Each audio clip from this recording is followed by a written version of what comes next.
Here. Hi, everybody. Yeah, what's up, everybody?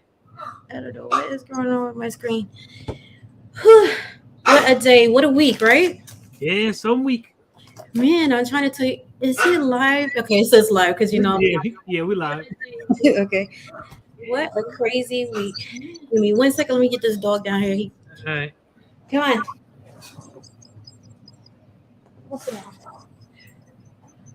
So it's been a busy. Hi, GT. How you doing? What up, GT? Big Easy, what up? Hi, Big Easy. How you doing?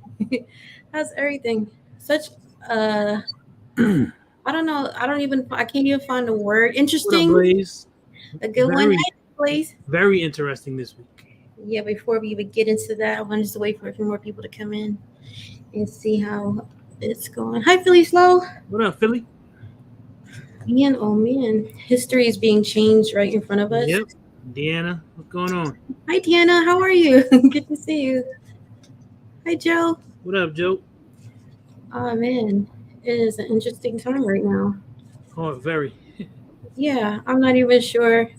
Like, I don't even know what to say about it. I'm just like, whatever. It is what it is at this point. Hi, TK. What up, TK? What up, T? Yeah. Crazy Mechanic, what's good? Thank you. Hi, Crazy Mechanic. What's going on? Bougie Prepper, what's going on? Hi, Bougie. Corey, what up? Hey, Coy. Hey, Cart, what's good? Hi, T-Rich. Coy, I saw the finished product. That's awesome. Bush Crafter, what's going on, bro? Hi, Virginia. What's going on? Yeah. James. Billy. Hi, James. Hi, Billy. What up, Billy? You look really out there, Billy. You look like you just came out the water. I just came out. I'm soaking wet. Hi, everyone. What up, Cheryl? Hi, Alex. How are you? What up, Alex? Erica. Hey, Erica. Hi, Erica. I wish I was there. Hi, Yo. how you doing? Man, what up? Locked in. What's going on? Still locked in. Are you guys relaxing from the crazy week that we're having? Yeah, I think that's it. That's what I was Nah, doing. you know what it was? Alex wanted to go somewhere yesterday, and we're like, Fun zone. Thought we, fun zone, yeah. And we wanted to do some reverse psychology and tell him we take him to the beach. He was up at 6:30 talking about some, you guys ready? I was like, that'll learn you. Yeah. Beach Crazy. What up, $2? Hi, $2. What's going on? How is it? Relaxing out there? Yeah, yo, it's beautiful. The beach that we go to, it usually be about 5 or 6 people. It's really quiet. I don't know if you can see. Yes, ain't a lot of people like that at all. Yeah, it'd be just a couple people. Beautiful. How's the water? It's a good signal out there too. Perfect. Yeah, that's why I was surprised. I was like, please let it be something. We was playing music all day. It was good. What up, Cherokee? Hi, Cherokee. What's going on? How was Zach's game? Oh man, it was champions. They started out rough, but they came back and won in the last inning. They came back and took it. They finished the season 13 and 2. Underdogs win. I love it. Tournament starts Tuesday night. Oh man, right back at it, huh? You excited? Yeah, I'm ready to go.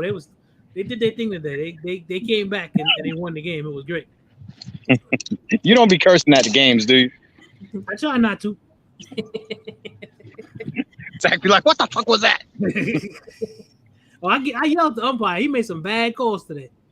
Yeah. And the umpire just usually be some teenager, some kid. I yell at him anyway, man. Are you blind? You can't see? No, you didn't. Oh my goodness, that's crazy. So I don't want to be one of them sports parents, that go crazy. I try not to be, but they be out there playing hard, and then you robbing them. I feel like I gotta say something. What up, Tap In? Hey, Tap In, what's going on? Tap In, what up? I can't see the chat or whatever. So what's up, everybody? Rush hour. What's going on? Hope y'all enjoying this Saturday. Nice, peaceful. Hopefully nobody had to work or do nothing crazy. Yeah. Just relax. Relaxing and you need to just who's off from all of this. This week coming gonna be long too, I think. Yeah. as much as we came here to relax, we still over here doing survival tasks and stuff. We go out there holding our breath under the water, see how long we can go. Scuba gear. I think I got 78 seconds. That's good. That's a long time. That's over a minute. Yeah, it's a long time. Yeah. I did a minute the first go. I stopped at 60 just because I said I'm gonna make it to a minute. Okay. And I said I know I could beat that because I ain't come up crazy. I was just like right out the water. And now I said, let me try it again. Show off. She count mad slow. I was like, bro, I know that was like 2 minutes. She talking about some 45. I've been here for a day and a half. 46. You ain't even use a clock. Right. Watch, right? That's crazy. Nah, man. How do you guys feel about what's been going on this week? I mean, I feel good about New York. I don't like what happened yesterday with Roe versus Wade for two reasons. I don't like it because that stuff was done based off some people's religious beliefs. I don't like that. That's my number one reason. And number two, I also believe that as a 2A advocate, I need to also be just as pissed off about them taking that right away from women because they took the right away from them. It's no different if they try to take our 2A rights away. That's how I look at it. And believe me, there ain't no warning. Right, and it's even more because you just told somebody that they don't have control over their body. Now, I myself am a pro-life guy, but I'm also a pro-choice guy. For me, the option is always life, but if someone else chooses not to, that's on them. It's not on me to put my beliefs on you. Right. That's up to you. That's between you, your doctor, your spouse, or whatever partner, and your God. That's between y'all. Ain't got nothing to do with me. Yep. So I think that the 2A thing and that thing are related, and that we should be just as outraged about that as we would about them, as we were excited that we won that case about New York's laws. Yeah, and for me, the case is really nerve-wracking because a lot of time, how do you catch a mouse? You put a cheese right in front of his little hole in the wall. That's right. Sudden trap, boom. So I think this is it's a smoking curtain because we're like, ooh, that's good. Yeah. 5 years from now, we're like, ooh, that was bad. That's what they did. Because if that decision that they made yesterday is just the beginning of some other things that they want to try to undo. Strictly, and it's different. Strictly based off religion. It ain't based off of nobody's science. It ain't based off of nobody's study. It's based off because you have a group of people who believe that whatever God they worship to thinks that something is wrong. So I should be allowed to tell you that you can't do it. That's called a theocracy. That's not called a democracy. That's theocracy. And it's two totally different things. I think it's a moral choice with the Roe versus, right? And there are so many scenarios in that you just placed a lot of people into a position that is going to be very difficult. Either they're going to go to the extreme to carry out what they want to do, or you're going to have a lot of kids that are going into this world that's not going to have such a good time because parents, whatever their reasons, whatever it is, the child right now is unwanted, right? But let's just go back a little bit. Let's look at all of the adoption agencies that are crammed full with kids with no parents, no mothers. The teenagers hardly get adopted because nobody wants a teenager. Nobody wants to deal with them. Everybody wants to deal with the young newborn baby. And hopefully it's not a baby that's addicted to some substance that they have to work with, right? So now you have all of these kids. Once they age out, they're pushed out into the world. Right. And nobody is helping them. Right. And guess what? Now they're pushed out into the world and they can get a firearm too. Isn't that some shit? And that's the whole thing is that the whole pro-life thing, I guess I understand it, but if you're going to be pro-life, if you're going to be about it. You pro-life right up until the time that child is born. Then after that child is born, you tell those people, hey, go your way and do what the hell you got to do. That's it. We done. That's what ends up happening. If you pro-life, be pro-life all the way. Not just while the person is pregnant, then they have the baby. No, it's all your responsibility. That's what gets me. It's to me, Yeah. it's bullshit. They're talking on both sides of their face. Yeah. That's I why think the government. I can't agree with that. I think the government has in mind a unborn fetus with more empathy than a walking child, a Right. seeing, hearing child. You know what I'm It saying? is all based off of religious beliefs. And if I went into my Bible, went into my Bible bag, I could show you in the Bible where there are instances of abortion that were warranted. They were actually told to do so. But we ain't gonna get into that because we can get into that bag too. Yeah, that's crazy. They never talk about that. Mm-hmm. It's definitely about control. I feel right now like the donkey with the carrot right in front of it. Mm-hmm. It's like they're giving you, but then they're taking it. Even with the 2A thing, there's stipulations with that, and I think if you can get past whatever stipulations that they put into it, and you still have the opportunity to go ahead and get your firearm, then you should go do that immediately. TK. Mm-hmm. Right. Because my brother, he lives in New York. Mm-hmm. And he's been listening to all of the news and everything, all the local stuff. And man, now they spinning it. They spinning it like crazy. I mean, the mayor's talking bullshit. The governor's talking bullshit. They're gonna make all of these what's the word for them? These these highly sensitive places. Gonna be the subway. Gonna be hospitals. Gonna be schools. They're gonna make every place this sensitive place so that even if you do get a permit, right, you ain't gonna want to have it. Right. Because you mess around, you're gonna get arrested over something stupid, even though you lawfully carry your gun.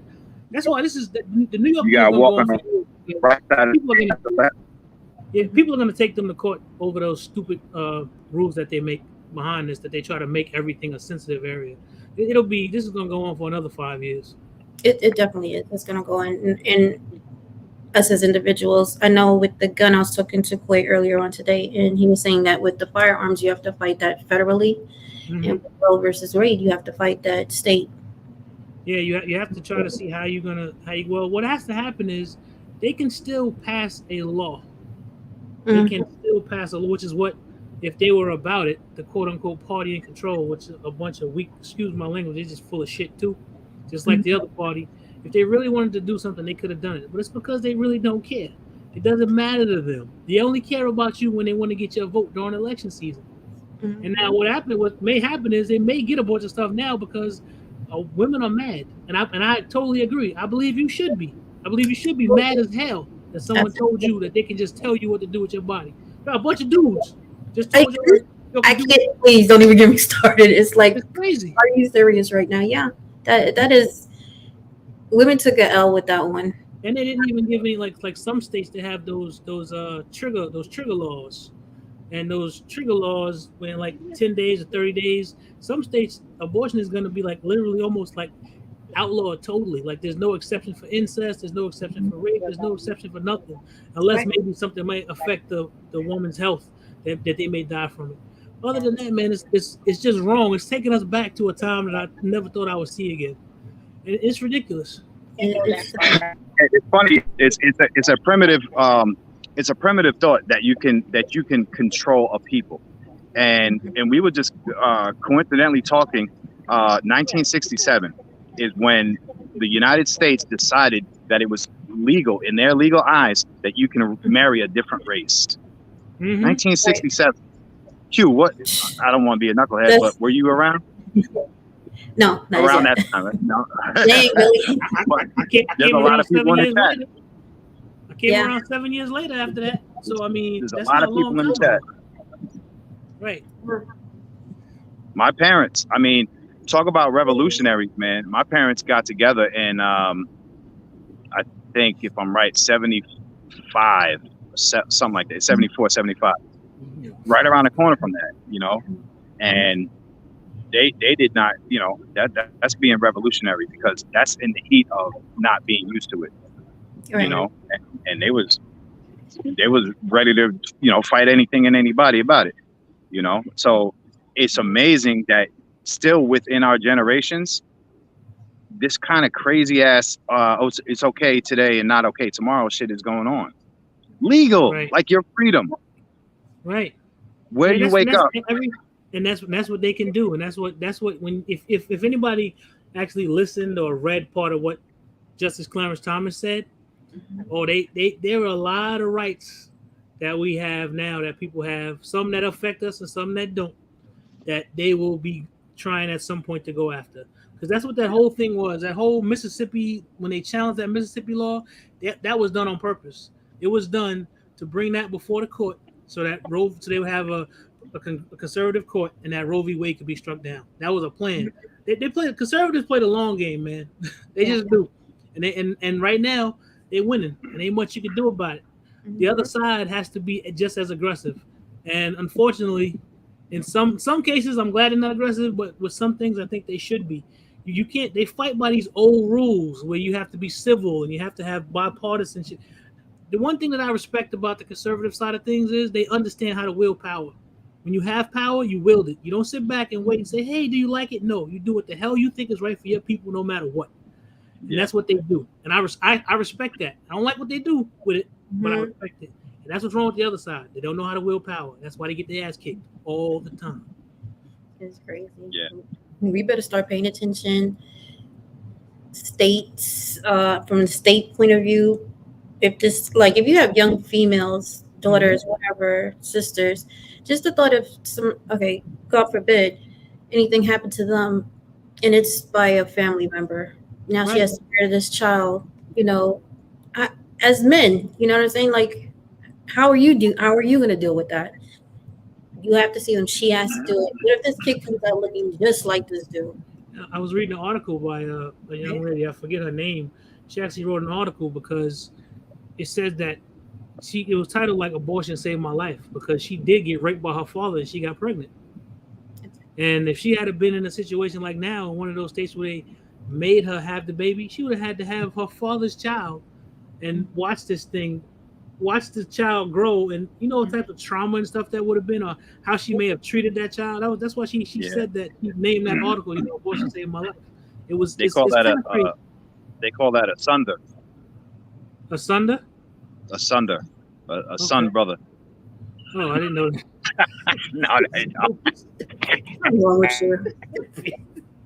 What's wrong with you? I don't even know what to believe right now. But yeah, it's very serious. And this is what your kids are going to grow up in. Majority of us already are where we want to be, in life or whatever. This is what the younger generation is going to have to deal with. And that is something that you want to sit down and have conversations. Like, with all of this going on, I'm thinking, like, if I was somebody younger that was, thinking about being married and starting a life with somebody, I wouldn't date anybody. Number one, if these red flag laws come on, I need to know my whole dating, or my, not criteria, but what I'm looking for now would be, do you also have firearms? Because I don't want to date you unless you have the same thing and you're not willing to, risk losing your stuff if we decide not to be together and then it gets a little crazy. Or what if you guys both have sons that are into firearms, they're still under your house and they start dating, and the girl or whoever decides that, they put an allegation out. Now your firearms are confiscated. Their firearms are confiscated. That is crazy to me. Yeah, red flag laws they bypass due process, and that's one of the reasons I don't like them. All I have to do is make an allegation. It could be totally false. I don't care if they come and they just took a person's guns for one day. That's one day you shouldn't have had my firearms because I had no due process, and someone just came along and lied about something. And my thing is, the same way you come after me, if you find out that the person is lying, what's going to happen to them? Are they going to get prosecuted or something? It's a big slippery slope. Exactly. What happened to that? It's a big. I don't know. I haven't heard anything about that. Yeah, when you have power, you don't negotiate. You don't negotiate when you have power. But they seem to think that you're supposed to negotiate. They don't know how to wield power, man. They play by some rules. Right now, you need to be playing by the game. The game is different. Ain't no rules. The rules are win. Even women, if Roe versus Wade, just dating men, that is crazy because whoever sell adult toys, holla at your girl, because at the end of the day, my dating will be very limited. The man basically has all the power. If he decides to just, do what he does and something happens, even if you're on the pills don't always work all the time. Contraceptives have a now you can try to travel outside and go get them, but they're also trying to stop that too. of traveling to go get that, your privacy, looking up things to whatever it is that you have to do. That's on the table too. Like, when does this stop? This is crazy. But at the end of the day, it's going to change how people interact, how families are going to connect further down the line. Oh yeah, it is. Those are things that I'm going to be looking at. People are gonna they're going to move different. Because it makes no sense to me that you can tell a person how they can use what they can do with their body, especially if they're not doing anything to hurt anybody. Yeah, and you know what a weird adverse side of that is you want to tell them what they can do.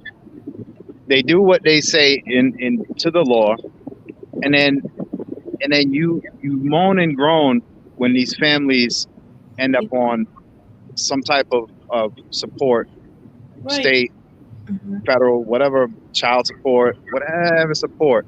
And then you don't understand what kind of mindset you create, what kind of reliance you create. You know, that could have been the next doctor, physicist, scientist, whatever, that now the opportunities have been swayed. And now, you know, she might fall a victim to, you know, a lot of the systematic shit that, you know, a lot of folks do when they have children, either out of wedlock, out of love, out of adulthood, stuff like that. Man, there's always those immediate consequences that show their face. That's why, because it's all broken, man. It doesn't. That's why the same people who will be screaming, that'll be screaming, "Oh, you can't terminate that pregnancy. You can't do this. You can't do that." As soon as that baby is born, they'll look that woman in their face and say, "Hey, you on your own. Don't care if you need help. Go somewhere and make it. Right? Get a job. Go do something. Go make it happen." But now I'm a single woman with, let's say the father's not in the picture. I'm a single woman with this child I have to take care of. What am I supposed to do now? They don't care. They don't look past that. All they care about is the fact that, because I believe that whoever I worship says that this is wrong, and then most of them are wrong on that anyway. But that's a whole other story. If we're going by that, like, if you come into the store and you be like, "Oh, extra bacon on my sandwich," and I'm like, "Nope, it's not healthy for you." Pro-life. Right. Exactly. Right. Exactly. Right. Pro-life. Exactly. You know what I mean? That bacon will mess up your heart. Right. You just wait until the day where they tell you what you can eat. It already happened in other countries. It's coming now. I mean, the minute you get the inch, they're going to take everything underneath the sun. Why should they stop? Like, unless people fight back or do something. And at this point, you guys, like, I know a lot of people say they're not going to vote, they're not doing any of that stuff, but you really need to go ahead and vote. Well, that's why I said that.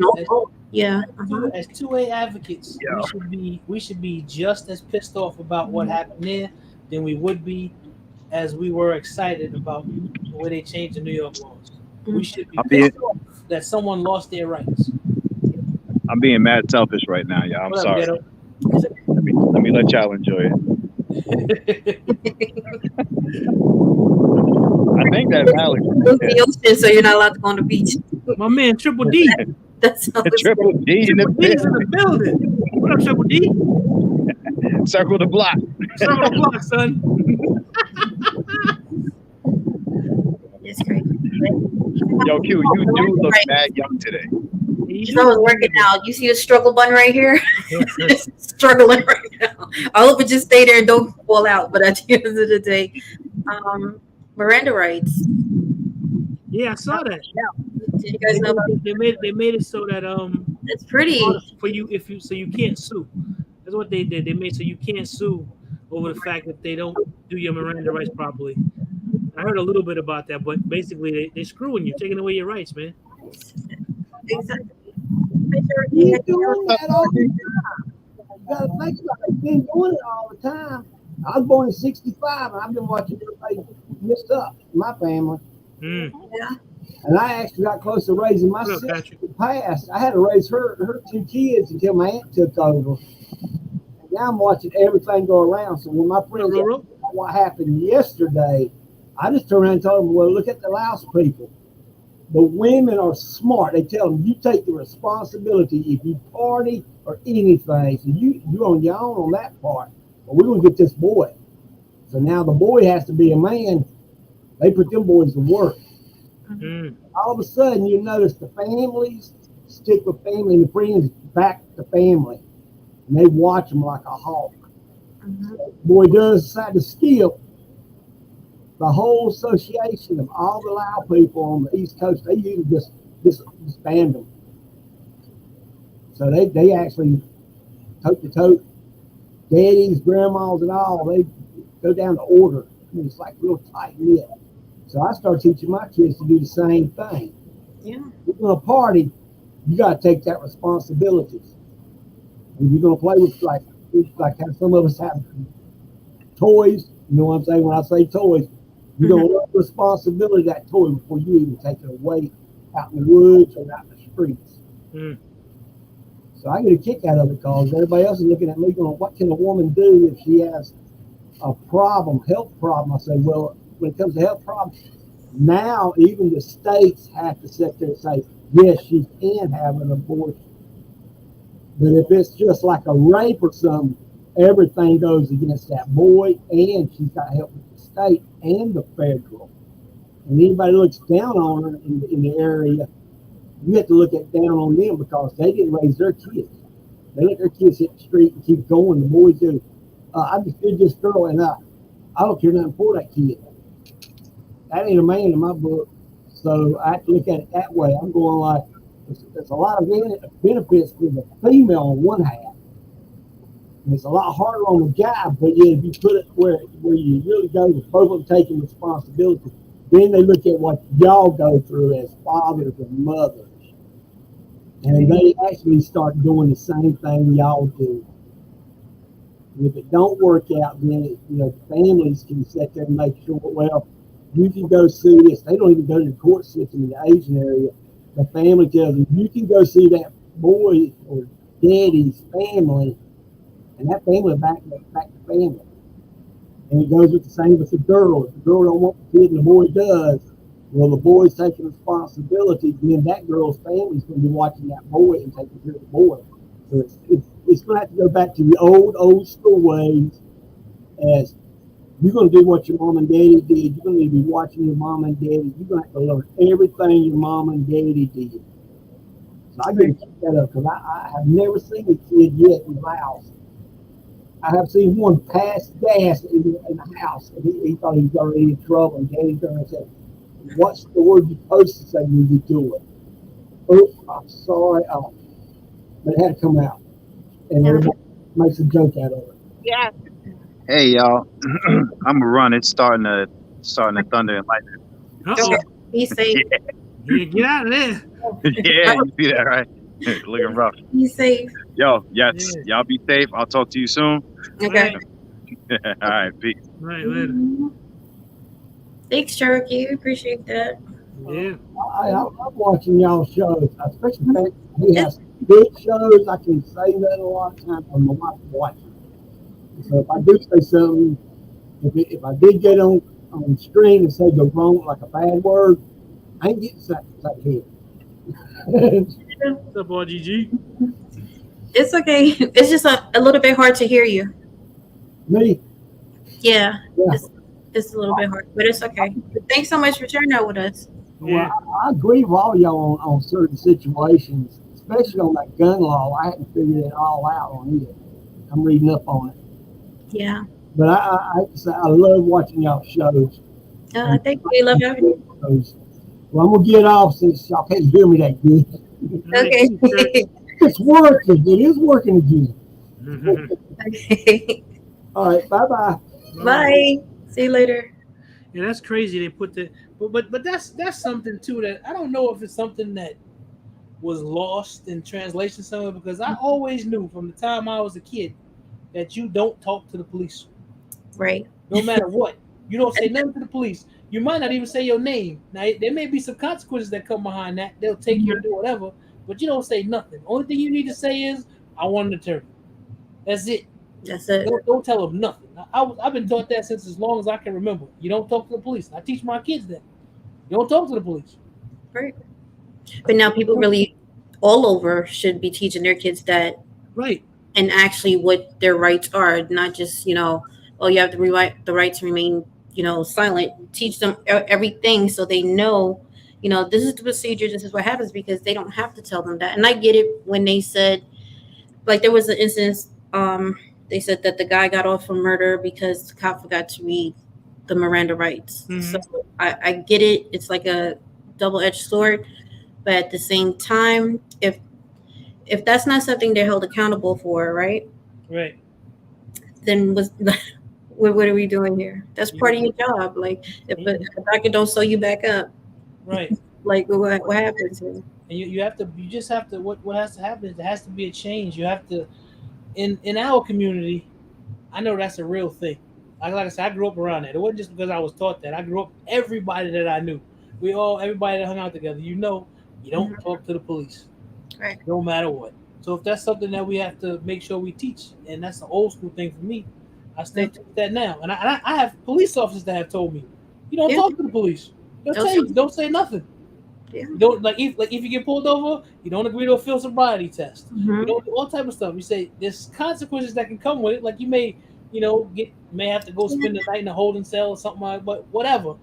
Don't say anything to the police. Yeah.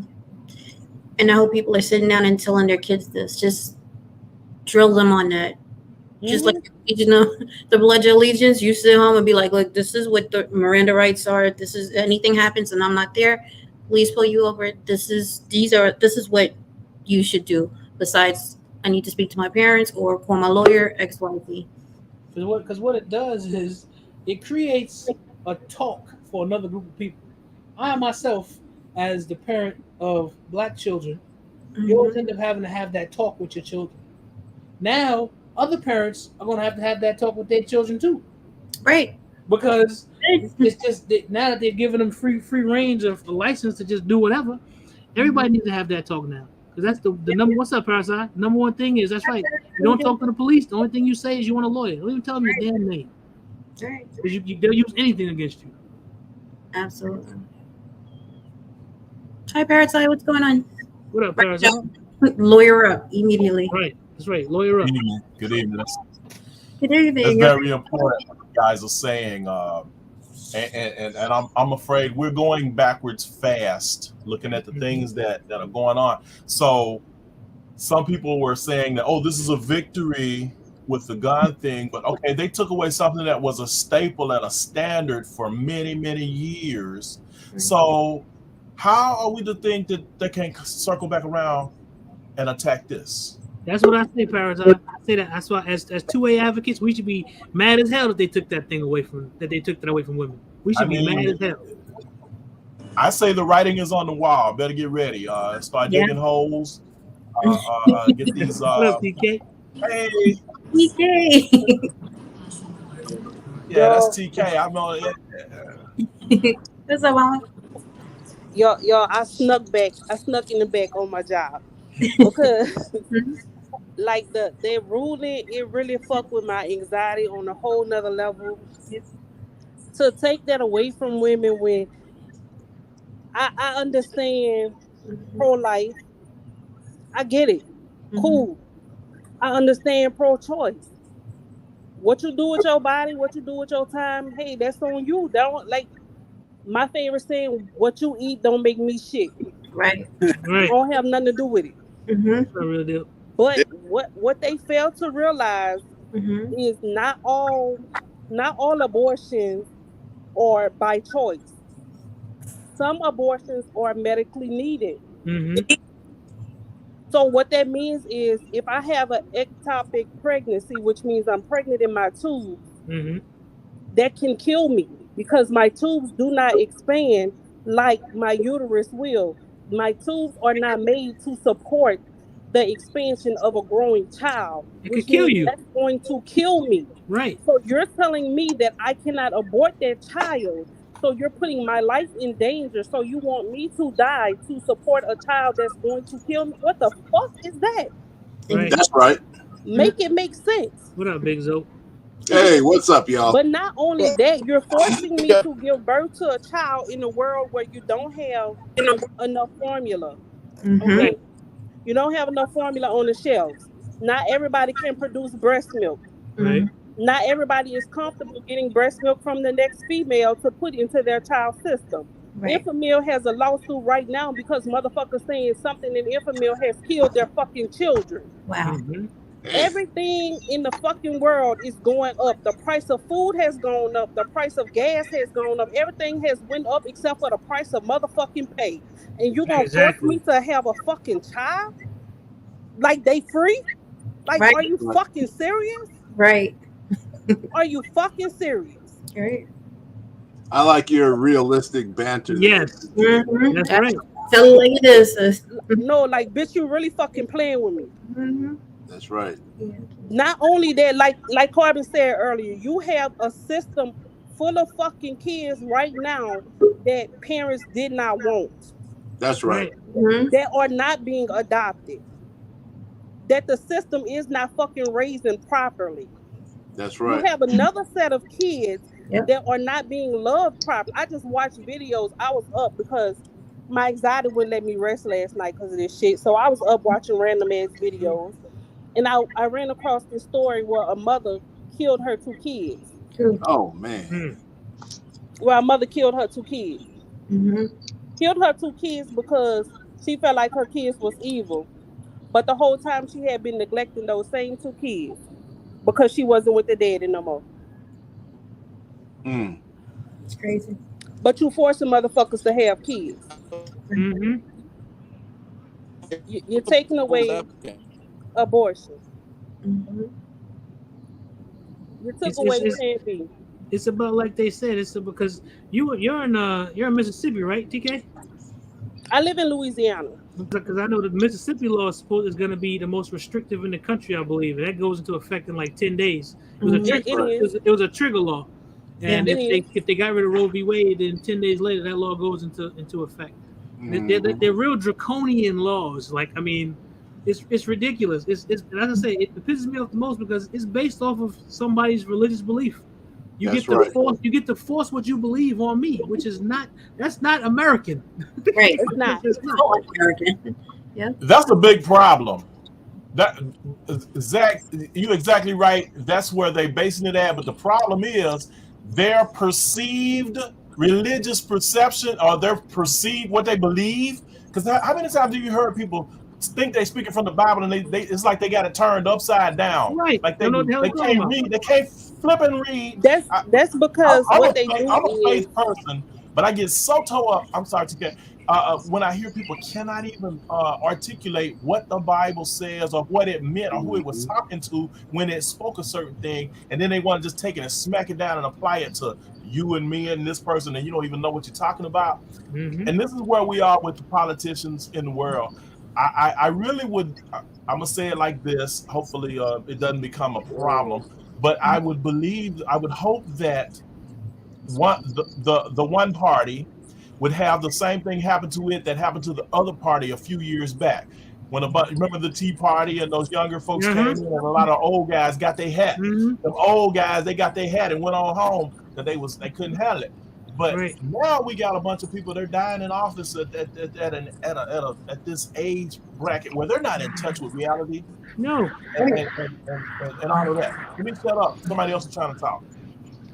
Right. It's because they take from the Bible and they pick and choose what it is that they want to. They take it out of context. Live by. They do. They take it out of context, but they pick and choose what it is that they want to apply to themselves. Right. And they pick and choose what it is that they want to throw, and they feel like you should live by. And that's not how that goes. And they don't live by. Yeah, right, they don't live by it. Exactly. That's not how that goes. That's what I was going to say. You think it's for them, though? You think it's really for them? I'm sorry to cut you off, but I don't think it's made for them. It's made for us as another division tactic. My question is, why did they bring it up right now in the middle of 2022, right after the Pope done declared World War III? I know the Pope ain't got much, but he's got over 1 billion followers. All these countries are at war, hunger riots, race riots, all this stuff, and then they're going to throw this in there? Why? Well, they didn't throw it in there. It went through the courts and it finally hit the Supreme Court. It's not like it happened yesterday. This has been years. At this particular time in history, though. But still, this is the long game. This just happens to be what's happening this time in history. This has been planned for decades, man. They've been planning this. They've been planning. I agree. And they finally got the court that they needed in order to get what it is that they wanted. This has been in plans forever. You got to go. You can do some research into it. It's been going on for a long time. And the fact of the matter is their opposition was weak and stupid. That's why they were able to do it. Let me say this, and I don't think they got opposition but us. Sorry, real deal. Yeah, let me say this, and I know I'm gonna get thumped. All right. So I personally don't believe in abortion. If somebody chooses to get abortion, that's their choice. I'm perfectly fine with that. All right. I don't think federal money should go for it. I don't. And it's not like abortion's illegal. It's so what they did was say it was not a constitutional right, so therefore it's up to the states to make up their own laws. And if you don't like the laws in your state, then you got to vote the people in that think like you, or move to another state, I'm still with that whole thing of why is it not a right based off the Constitution? It's not written in the Constitution. Still, the Constitution says you have the right to, what is it? Life, liberty, justice. No, you have. It's written. Man, they said that shit while they own people. Fuck them. I know that's what I'm saying. You have the pursuit of happiness. You have the journey to try to find happiness. It's not guaranteed. It's not guaranteed. I just came in here to go to the bathroom. But yeah, like I said, that was settled. That was settled case law. Has been for however many years. And those guys lied at their hearings, because I watched every one of their hearings. I do. That's stuff that I do. Maybe people don't know about. I sat there and watched all of those conservative justices lie. The new ones lie about what they were going to do, because they said that Roe was settled case law, and they all lied so that they can get confirmed, so they can go in there and overturn that shit. I knew that from the beginning. Okay, you guys, I know you on break, so I don't want to hold you up. You wanted to say something? Yeah. I know you're upset. I could feel it right here, but yeah, go ahead, teacher. I could feel it right over her, but. But the Supreme Court justice that died, the lady, what's her name? Ruth Bader Ginsburg. She said when she was alive that they better do something about that law, because it's going to get overturned, because it was when they ruled on it, it was by shoestrings and duct tape, that it wasn't concrete, that they better do something before it comes back to court, and they never did. And that's the thing. They could have done something. Like I said, saying that. The opposition is weak.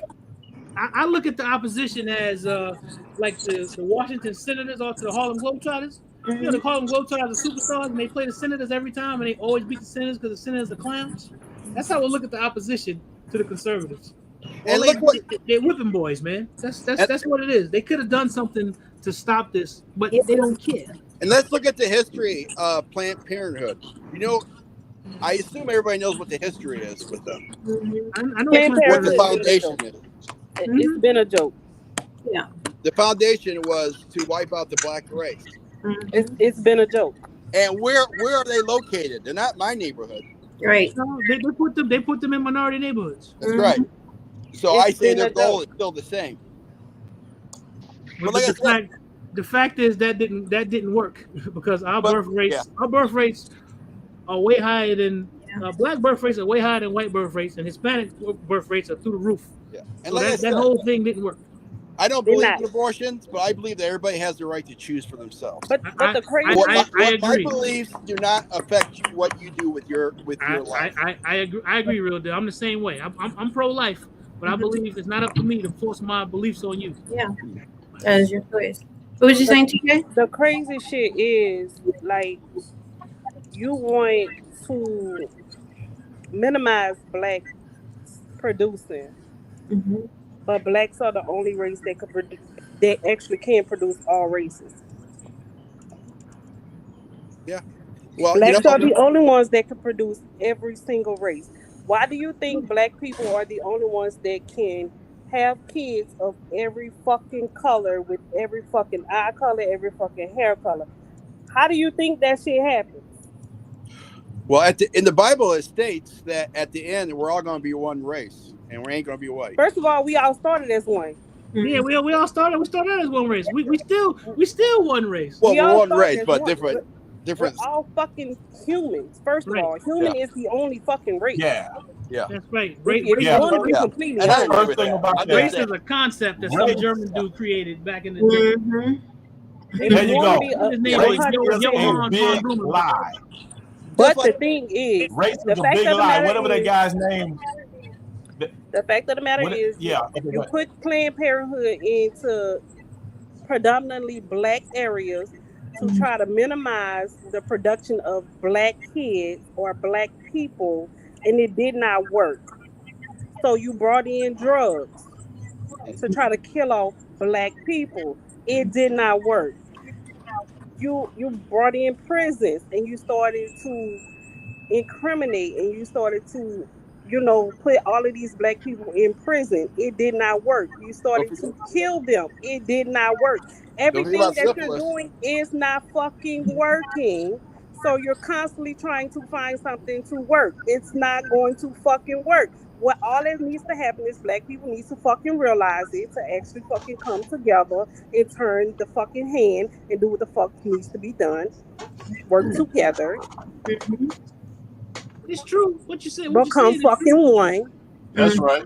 Yeah. It's not that fucking hard. Quit trying to work against each other. Get out of this fucking crab in a bucket mentality. You And know, move forward. That's it. That's all. I tell people that are racist, people like you talking about quoting the Bible. Now, I ain't a Bible scholar, but I know something about something and less than other Know stuff. a lot of it. But, racist people will say, well, God, Cain was black because God put the mark on him. And I said, first of all, Cain wasn't black. And you don't know your Bible because God put a mark on Cain, a black mark. And that was to tell everybody, you don't bother him. You don't mess with him. He's protected by me, and I will judge him, and you're not allowed to touch him. And the racist people don't understand that concept. Yeah, because that was the whole thing with the Mormons. The Mormons used to think that black people were the cursed people. They probably still do, but they just changed the way that they convey that now. It's a little bit different. But we're not cursed. We're royalty. Oh no, we're not. We're not. We're cursed. royalty. It takes us down a whole other path if we start getting into who we actually are. We're royalty, and they're mad. Into a whole other path. We're royalty, and they're mad. That's all. You guys are talking about and along that line, Zach, which it is we have to be courteous not to, because certain people need to not hear that narrative of who we are. Yet, here's the thing. Let's go back to the core. Control is the key issue in this, though. Mm-hmm. When you say gun control, mm-hmm. they talk about birth control. It doesn't matter. Control is the key word in all of this. Mm-hmm. Now, there's a word that people can't say anymore. I think I hear on the internet they can't say the word the big lie, but the really big lie is race. That scientist that you talked about that went to the Caucasus Mountain and took those measurements and looked at people, and they were over in the Caucasus Mountain of Russia. They were the lighter color, but then the ones over here because of the exposure to the sun and all of this. And that was devised for the same reason, for dividing and conquer. People were more able to be conquered by being divided, and the world is divided. And even within the so-called races, people are divided based on other things that we find to marginalize one another with. Right. So true. The issue of getting together, that goes into that other column of a whole nother topic. But and there's reasons why I don't trumpet that. But we do have to be careful and cautious how we deal with each and every one, because we as a whole should be striving to be together, no matter what the skin color is. Is what do you believe and what are your core values? The only persons I want to link up with are people who have the same core values as me. It doesn't matter about the skin color. Just because your skin is my color don't make you my brother. If you trying to kill me, stab me in the back, or do something to my family that is not acceptable. And I feel the same way. You should feel the same way about me. If I'm a dirtbag towards your family, then X me. You know what I'm saying?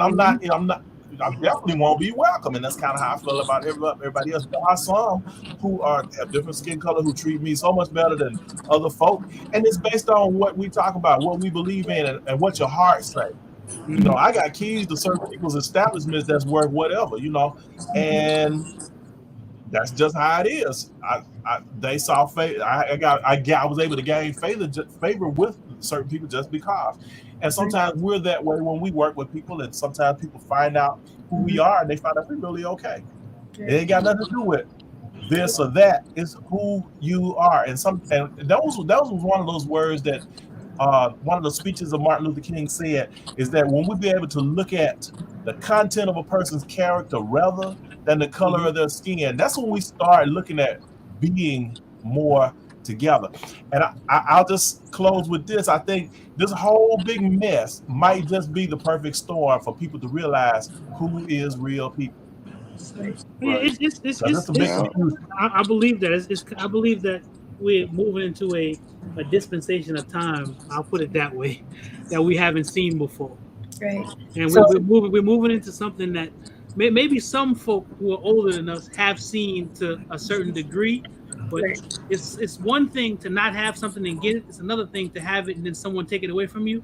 That's a whole other ball game. That's right. We're moving into a whole. I think we're getting ready to see some things in the days to come that we've never seen before, and a togetherness, like you're saying, that we've never seen before. Because people are starting to realize that those other little divides that we have there, they don't mean anything. Because when they screw me, and I'm a black guy, they screw Real Deal, he a white guy. We still both getting screwed. The color didn't matter. Right. They really starting to see the pretty much. people for what they are. So I think I'm sorry, I didn't mean to cut you off. I just want to address tapping real quick. Yeah, there's good and bad in everything you do. However, like they were just talking about, we have to come back. We have to be a unit. So do families. What you teach your kids, what you allow them to take in, young men and women sleeping around, that's the way to be. That's what it is. Yes, this is what you're going to get. But if you're not parenting your kids, if you are not in your kids' life and you're not instructing them and telling them to live a certain way, and if you're not living that way, they're looking at how you're living and they're following suit with you. That is the parents. You at some point you have to take responsibility of these young people that are coming up in this world, even if they're not yours. That's how it used to be when I grew up. You couldn't do anything wrong on the block. You have 50 people telling you, wait till I see your mother. You better cut that out. When you have young children around here, they're on here half naked, and people think it's funny. It's not. You know, it takes a village for real. Yeah, it's just like there's no moral standard. Because I understand what Tap In is saying. I get it. The way I look at it, Tap In too, is you can't throw the baby out with the bathwater, man. That's exactly right. There's always going to be people that use a particular system or use it the wrong way and don't do what they're supposed to do with it. But that don't mean you should take it away from everybody because you got some asshole over here that's fucking it up for other people. You can't throw the baby out with the bathwater, man. I understand where you're coming from, but it's wrong to do that because this one person over here is messing up everything. Everybody else has to basically suffer. Nah, it's not just the parents. It's women. It's men. If you're not ready to have children, if you're not ready to be a parent, either person. You have the families, you have birth control, you can get the tubes tied and have them untied when you're ready. However, there's so many different options out there for you to do that versus doing this. Again, it's still your choice, but that choice shouldn't be taken away from other people that might be in a situation that they can't get out of or is not healthy for them. So with that being said, we have to really start taking accountability for everything we do, how we move, who we interact with, and who we choose to lay down with. Right. Really just that simple. Get a condom. I don't know. There's condoms for males and females, both of y'all. I don't know who's gonna do it, but prepare yourself so that you don't have to be put in this position.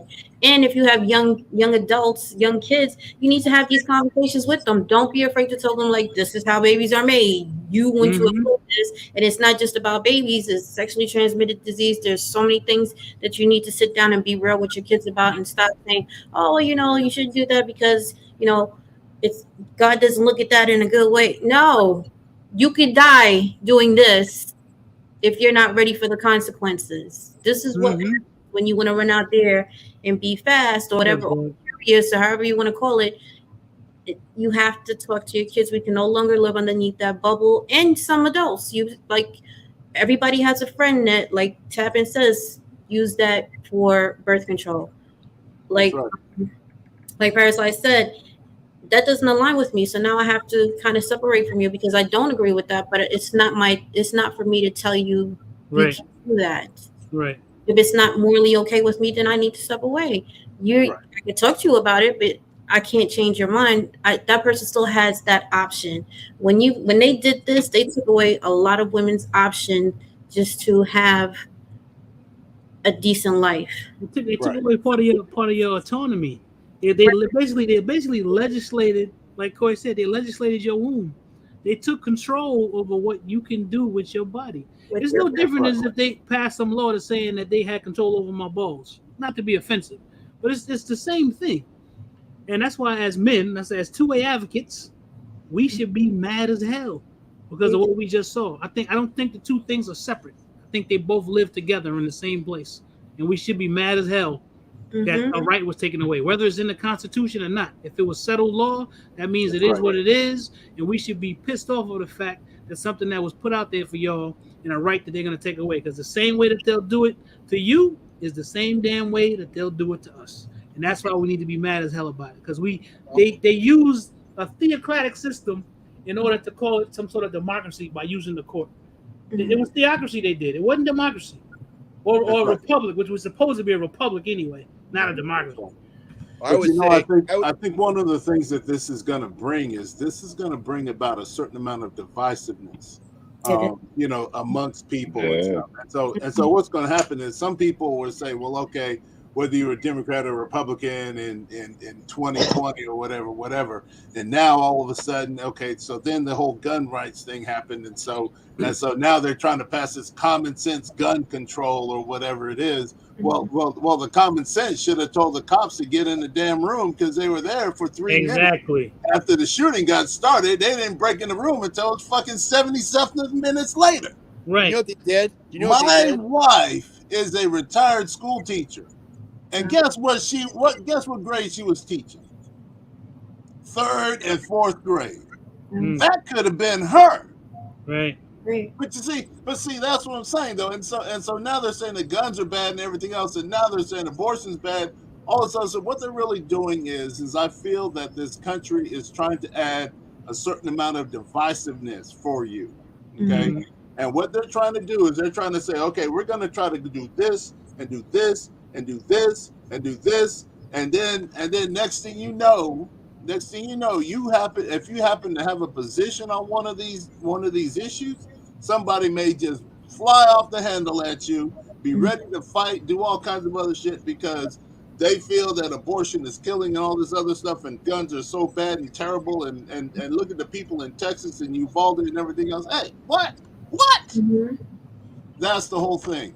We as a society, I feel that the administration of this society is always trying to do things to separate all of us. Yeah. And that separation tends to get people, how do I say this, passionate about one side or the other, right? Because if you think about it, right, before all of this Roe versus Wade was overturned, what did they do? Everybody just kind of casually did it. And then what they started doing was they started saying, well, okay, certain states, you have to go to another state if you want to get one. And then after that, it's like 6 weeks and all this other stuff, right? They started all of that stuff. And then they said, well, okay, that's not enough. We don't have enough division here. Let's get the Supreme Court in on some of this shit. Then after that, there we go. Well, I'm going to play devil's advocate. So they went too far with the abortions too, right? They in some states or some places where you were given birth, and then the mother after giving birth said, I want an abortion, and they were killing the baby. People were pregnant. Now, you have to prove that to me, because you're talking about people having babies that came out and then they killed them afterwards. It's third trimester. I've heard that before, but I've never seen any proof of it. People were getting pregnant and they were saying, Mrs. Johnson, your child's going to have Down syndrome, and they say abort it. That does absolutely.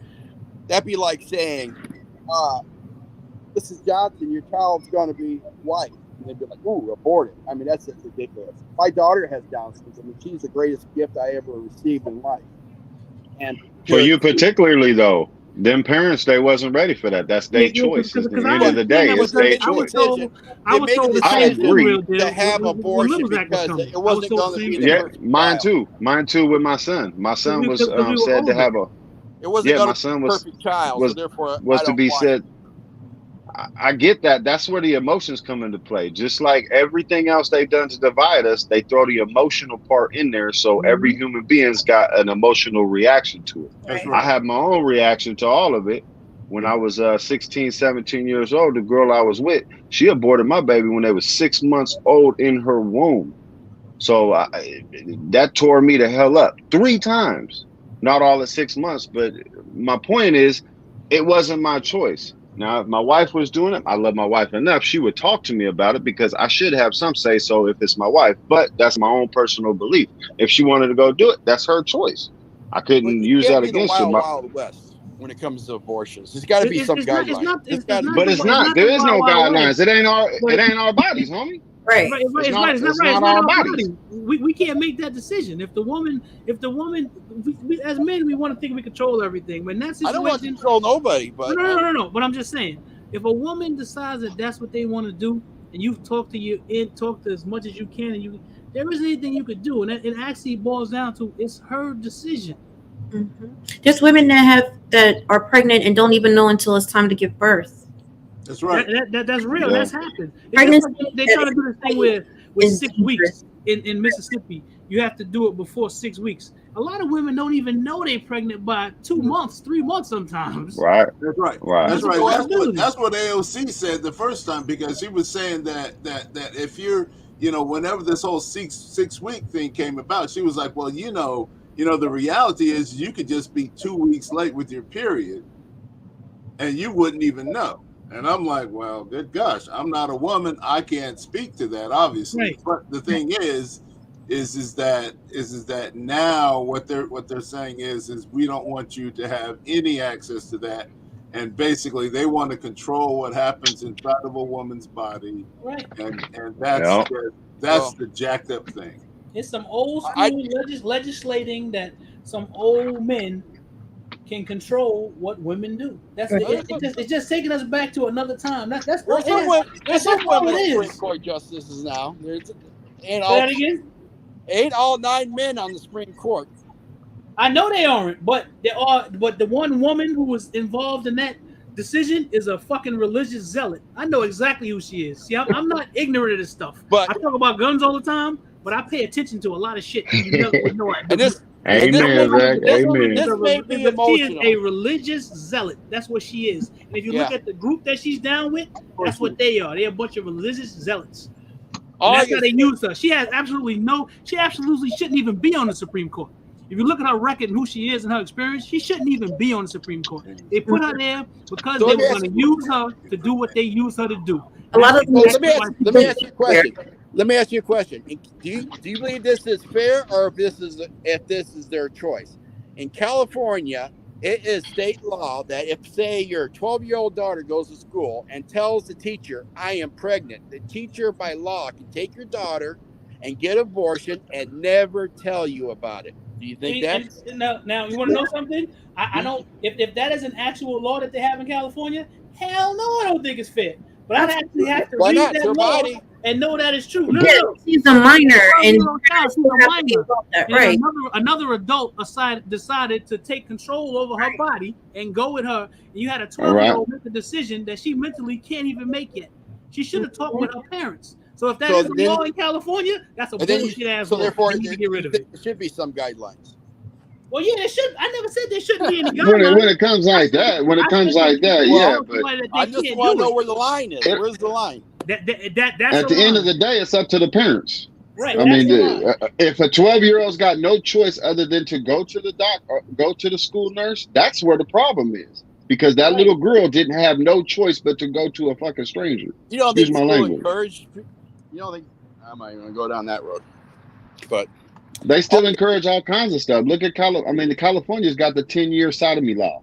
They just passed that 2 years ago. They passing all these laws right now within our history. Just 2 years ago, look at the whole entire blue side done won. They was celebrating. Now you got this whole red side over here. They celebrating while we're constantly going at each other because of our emotions and our feelings. And we're not watching these motherfuckers starve us.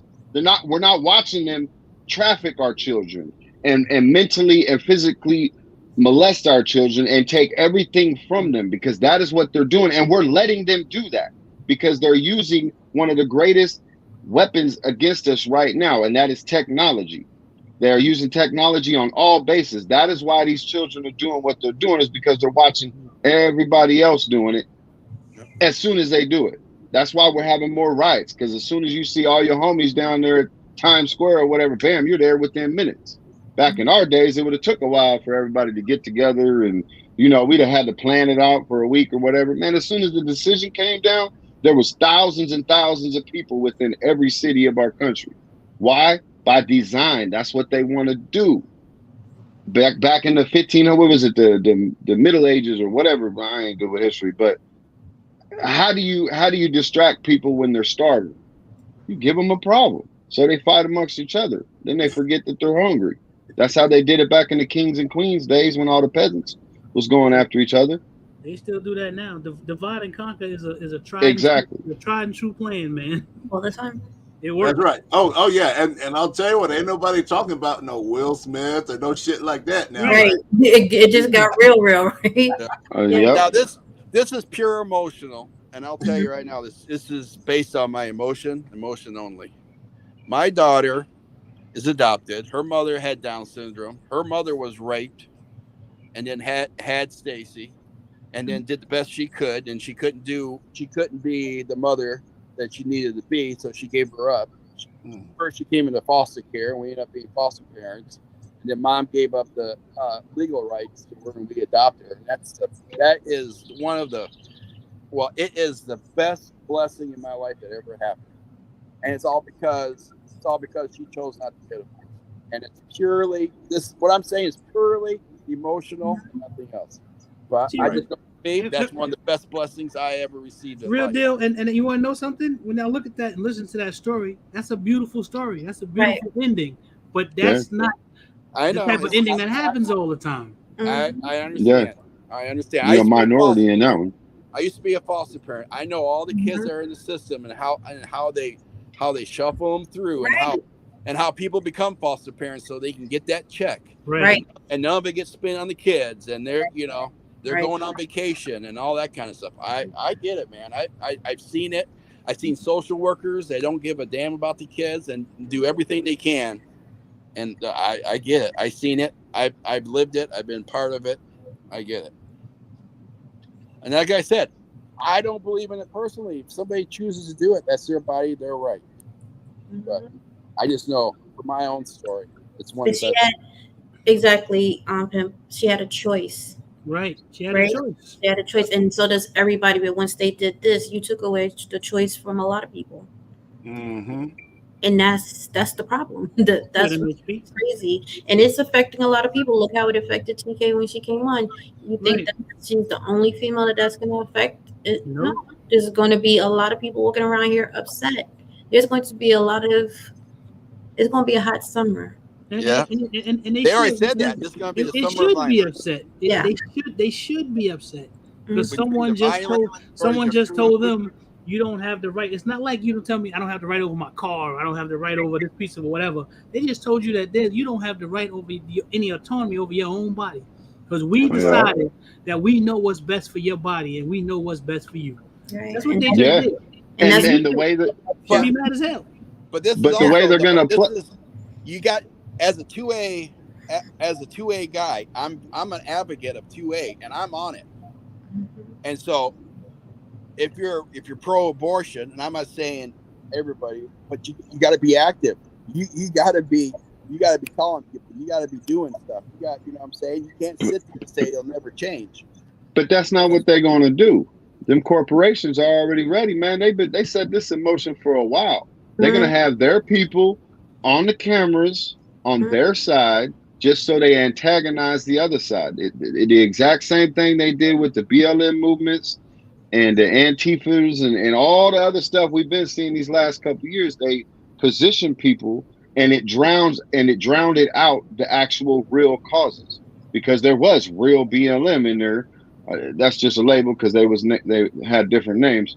But my point is, they had real people with real causes because our cities are jacked up.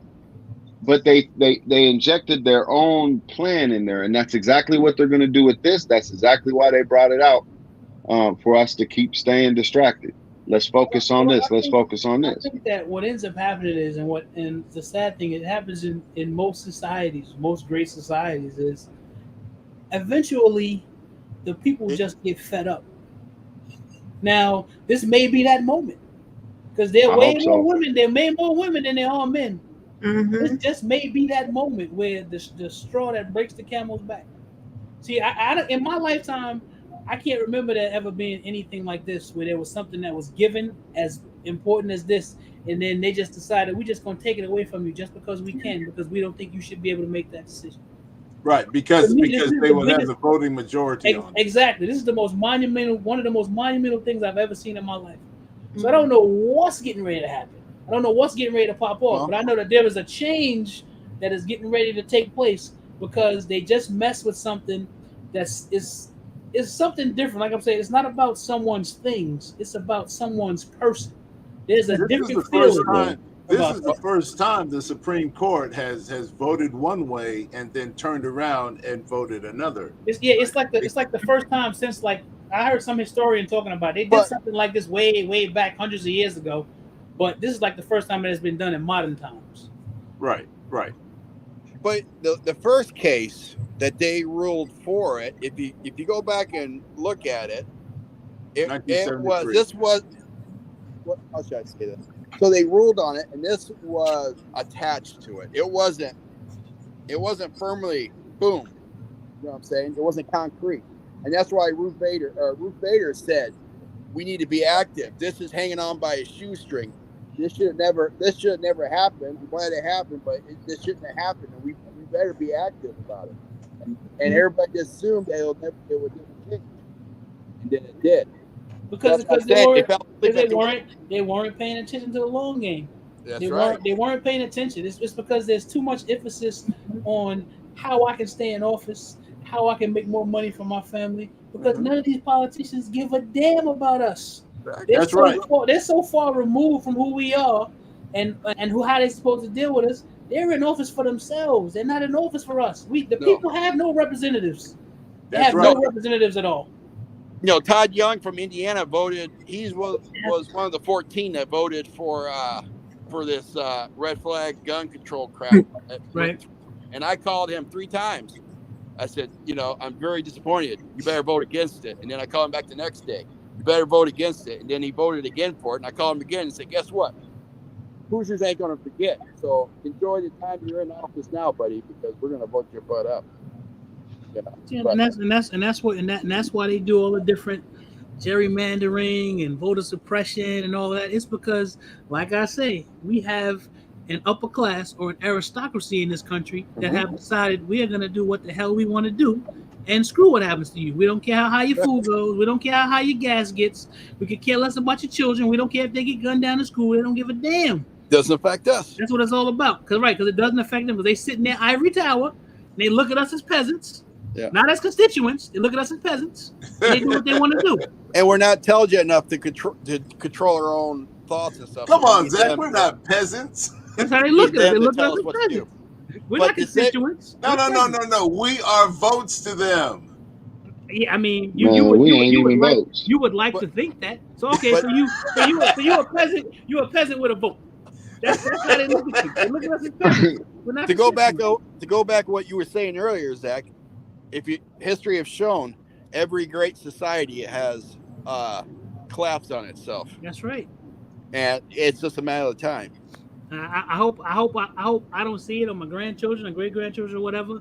But that's when you look at it, and it makes you be reflective and look at history and go, well, damn, this is what happened to these people. So it doesn't mean it can't happen to us. Right. I'm wanting it to hurry up and They happen. repealed the 13th Amendment. Right. Oh shit.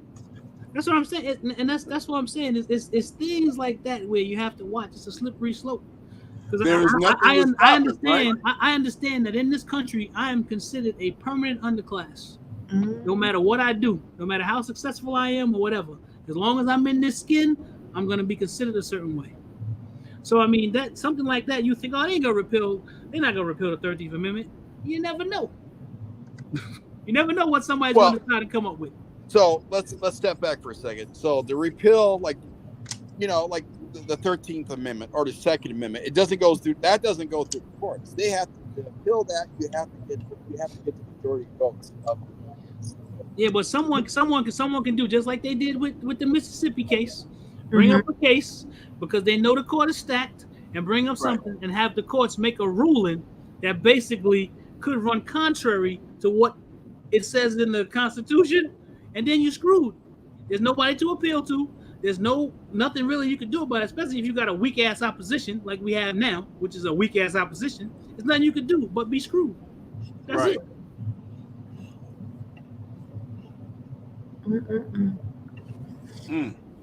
Because the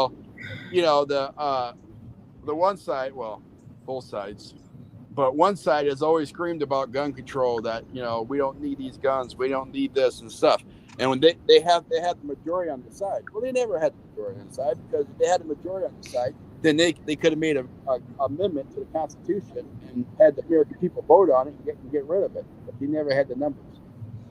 But if you notice, they've never tried to do it because they know they don't have the numbers. I don't know if I don't believe that that's the case. I believe it's because they don't care. Right. There's no need for it. It's because everybody is a permanent underclass. That's what I'm trying to tell you. We are ruled by an aristocracy. We just call it a democracy. It's a group of people who get in office, stay there as long as they want, get money from these big corporations who are in cahoots with these people, and what they do is they rule over us and make us think that we have some say because they give us a vote every 4 years or 2 years or 6 years or whatever. They trick you into believing that you have some sort of say. That's how revolutions start. Revolutions start because people wake up one day and go, wait a minute, y'all are full of shit, and we're not having that no more. That's right. Boy, Zach is rolling. The father saying, war is when the government tells you who the enemy is. Revolution is when you decide that for yourself. Exactly. And that's what that's why they always telling you who the enemy is, to keep you divided. I don't know when it'll happen. That's like I said, I don't know what straw breaks the camel's back. But at some point, people are gonna look at each other and be like, yo, they've been fucking with everybody. It's just not me. And they're gonna decide, yo, we need to do something about this. That's how revolution starts. That's right. So I mean, who knows when, around the world. And who knows when? But you want to know something? At some point, people just not going to take shit. That's why if they ever come with this whole, we're going to decide we're going to take everybody's guns, we're going to do this, we're going to do that. Ain't no way in hell. Because there are people that sit around and train every day waiting for you to come take their guns. That's right. But then there are people who are in the military who are going to be like, I ain't doing this. I'm not going to take my fellow countrymen. I'm not fighting against them.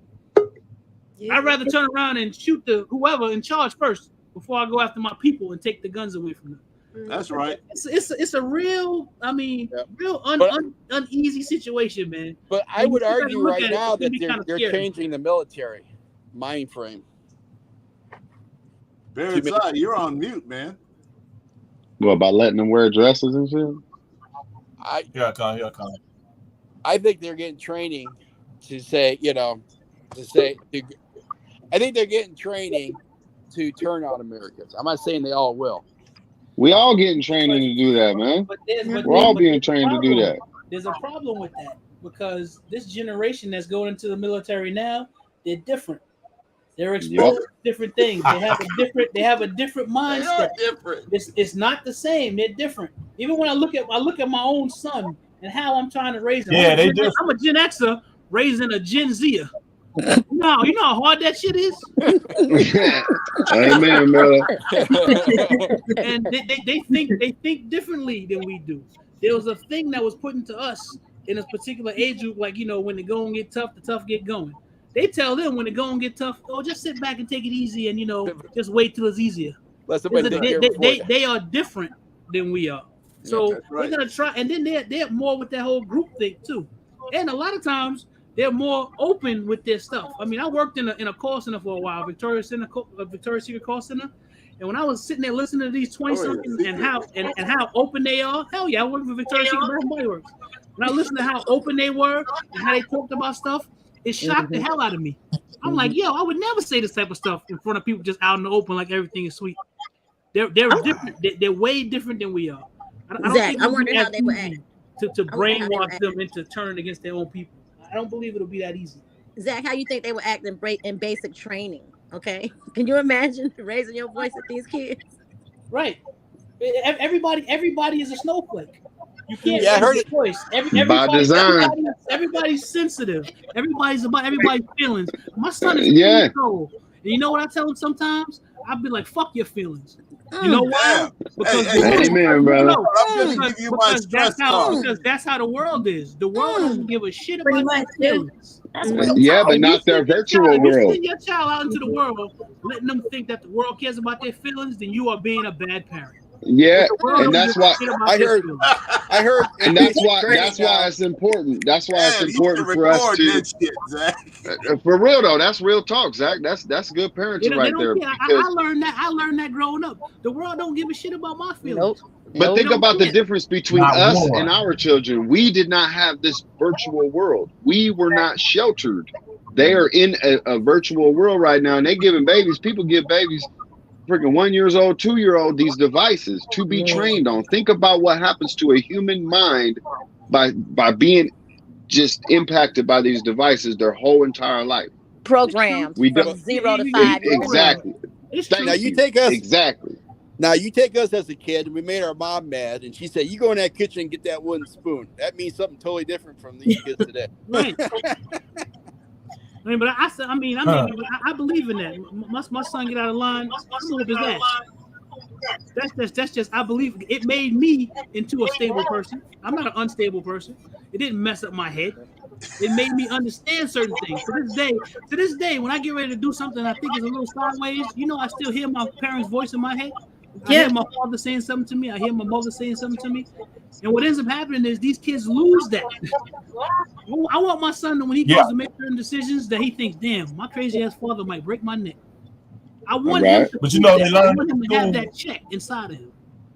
But we got to be consistent with that though too, Zach. You know. The school system tells them to call the police on their parents. Right. When they try to discipline you and stuff.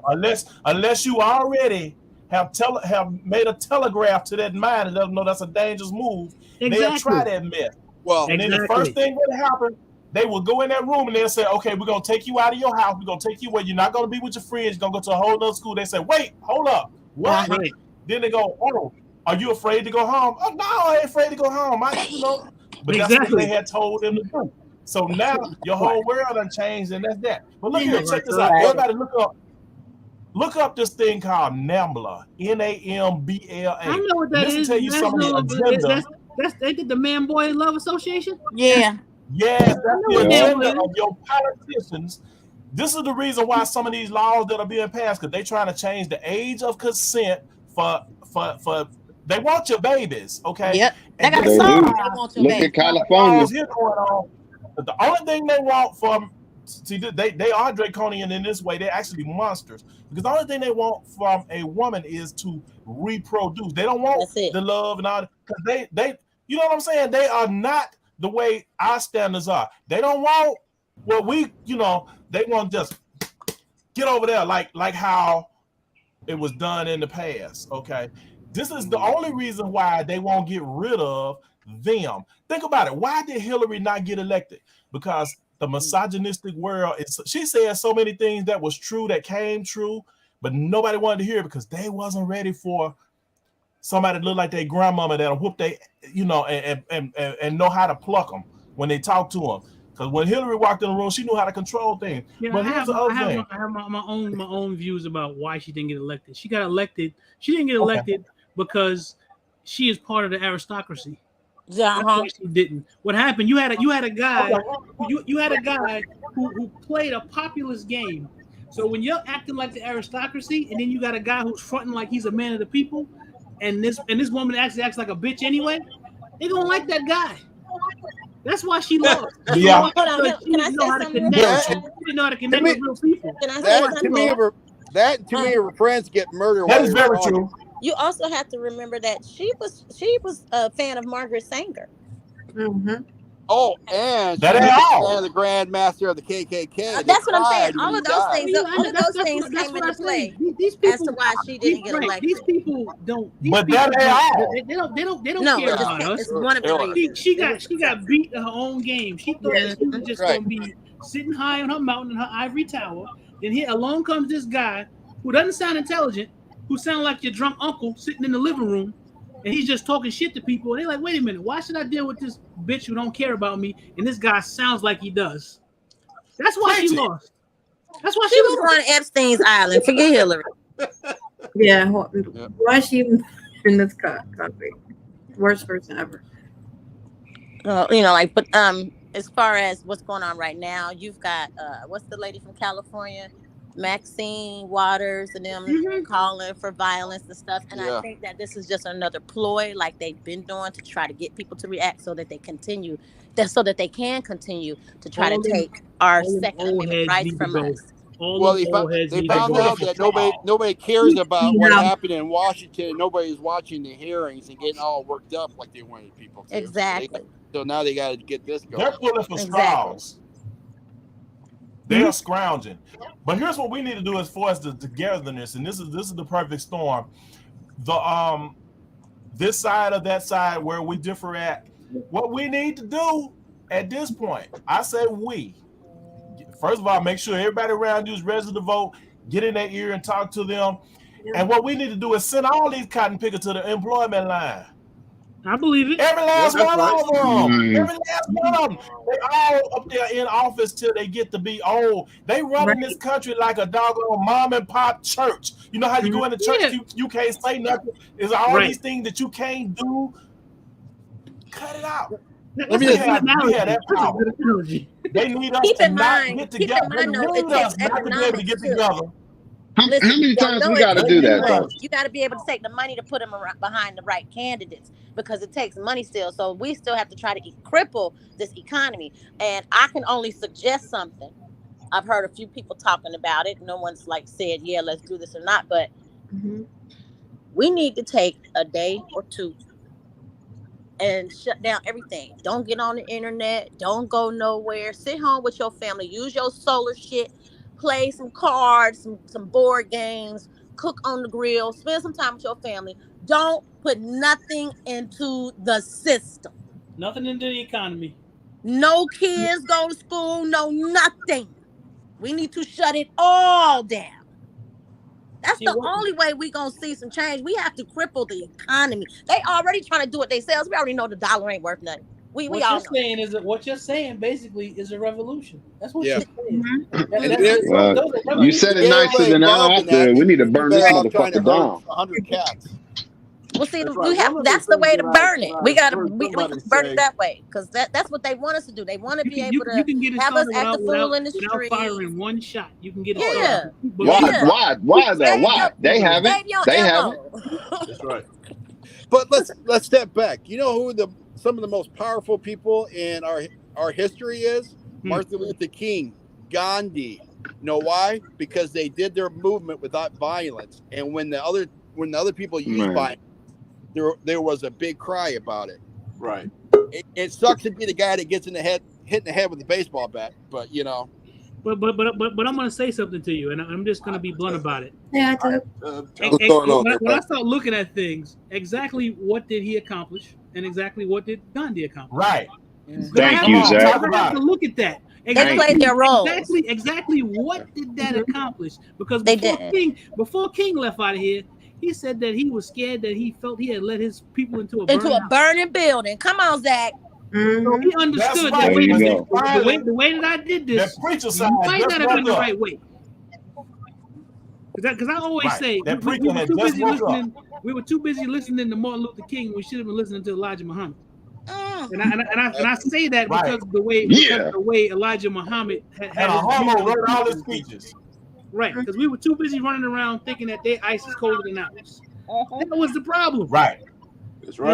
As soon as we got quote unquote integration, I ain't gotta have my cab company no more. I ain't gotta have my bus company no more because I can ride on their bus now. You know I can only ride in the back. I can still ride on their bus. That takes us into a whole other slippery slope of things we can be talking about. Right. That was a whole different fraternity. Like you said. Come on now. And look it up. What his speeches was written by a man that had his zipper on backwards. Okay. Now that's a whole different fraternity. He had he served a certain purpose. They did distractions, all of these things came out a certain way. You talking about Bayard Rustin? Yes, that's exactly what we're talking about. Bayard Rustin. Yo. Stop. Let me jump in real quick. Y'all did say something, man. Go ahead. So I spoke on this on another platform. I think it was here, as a matter of fact. She said the economics. And we have the economics right now. We keep looking at, we don't have it. Everybody on here has bought a $1,000 gun.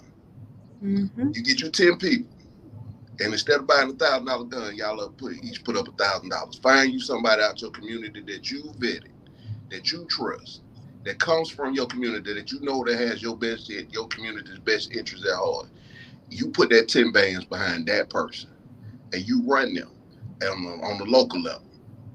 $10,000 wins local elections in most cities. Not around here. Major city, get you 50 people, put up $1,000. Right. You know what I'm saying? We can move that. We've done that. They did that. They just did that attempted that in South Carolina with Marcel Dixon, with him running. We have the resources right now in our community. We don't have to wait till the economy get better because all of us have disposable income. Put your disposable income behind your own candidates. If voting is the route. Now, on the national level, voting does not work for us. And we got to be honest about that. We've been voting the same way for 60 fucking years and ain't shit changed. As a matter of fact, it's worse now than it was back then. Yep. So the party that we've been voting for consistently for 60 years has not worked for us. Now, I'm not telling anybody to jump Republican. That's not what I'm saying. I'm saying if you're going to vote your agenda. Right. Don't vote a candidate. Independent. Vote Independent, right. Vote for a candidate that has your community's agenda. Whatever y'all agenda is. I don't tell nobody what your agenda is because everybody's agenda is different. Really? But that's how if you're gonna do a political route, that's how you move through it. Yes, thank you, because that's exactly what I was saying. Right now, we got this. I just saw my Renaissance grandma said in the chat that the TikTok community is talking about on July 4th, no shopping, no social media, no internet, no gas, no nothing. So I think that, us in the YouTube community might want to try to spread that word. The thing is, so many of us have different views, and that's okay because each person, which is a billion of us, has their own perspective and perception. But we got to start coming together at some point in time to be like, okay, look, let's try this. You know what I'm saying? And it's gonna take a chunk of people to do this. And if we're willing to do it, we can make a difference starting there. And like he said, save that money that you would have been saving that day and put that behind who you think is going to be the best person to be able to run. And that's the thing. Like I said, I believe in Dr. Claude Anderson's thing. We supposed to rent, lease, and buy politicians. Exactly. That's what everybody else does. Exactly. That's what everybody else does. So that's what we need to do. Even if it's just a group of people that aren't all the same. What you do is you collectively get together, you rent, lease, or buy a politician so you can get what it is that you need. And we've been hustling backwards. We play the game wrong. Well, they flipped it on us. They flipped it. The game was set up one way, and they flipped it. But the fact So of the when are matter we? is, we just have to. If and that's the thing. I wish I had the answer, because if we could put our money together the right way, money is what makes this country run. It just is. And That's if all you I'm It saying. used if to you be. give a person enough money, they're gonna do what the hell you want them to do. Yep. That's what made the NRA successful. Right. My only issue with the protesting is historically protests don't work. If you boycott let's say everybody checks out, all black folks check out for one day. Well, tomorrow you still got to go back and shop and get everything that you would have gotten yesterday. You got to have to get it tomorrow. So Right. you've not done anything. The only thing that moves politicians is money. Yep. When your Right. economic dictates your agenda, dictates how you deal with politicians, the politicians deal with you different. Mm-hmm. You know what I'm saying? So that would be my only issue. And like I say, I'm only speaking for me. Mm-hmm. But I've been long enough to where we've done that before. If you're old enough to remember, we did that in the 90s. Hell, we did it in the 80s. When we took a day and we said we ain't gonna shop here. You gotta look at the bus boycott in Alabama.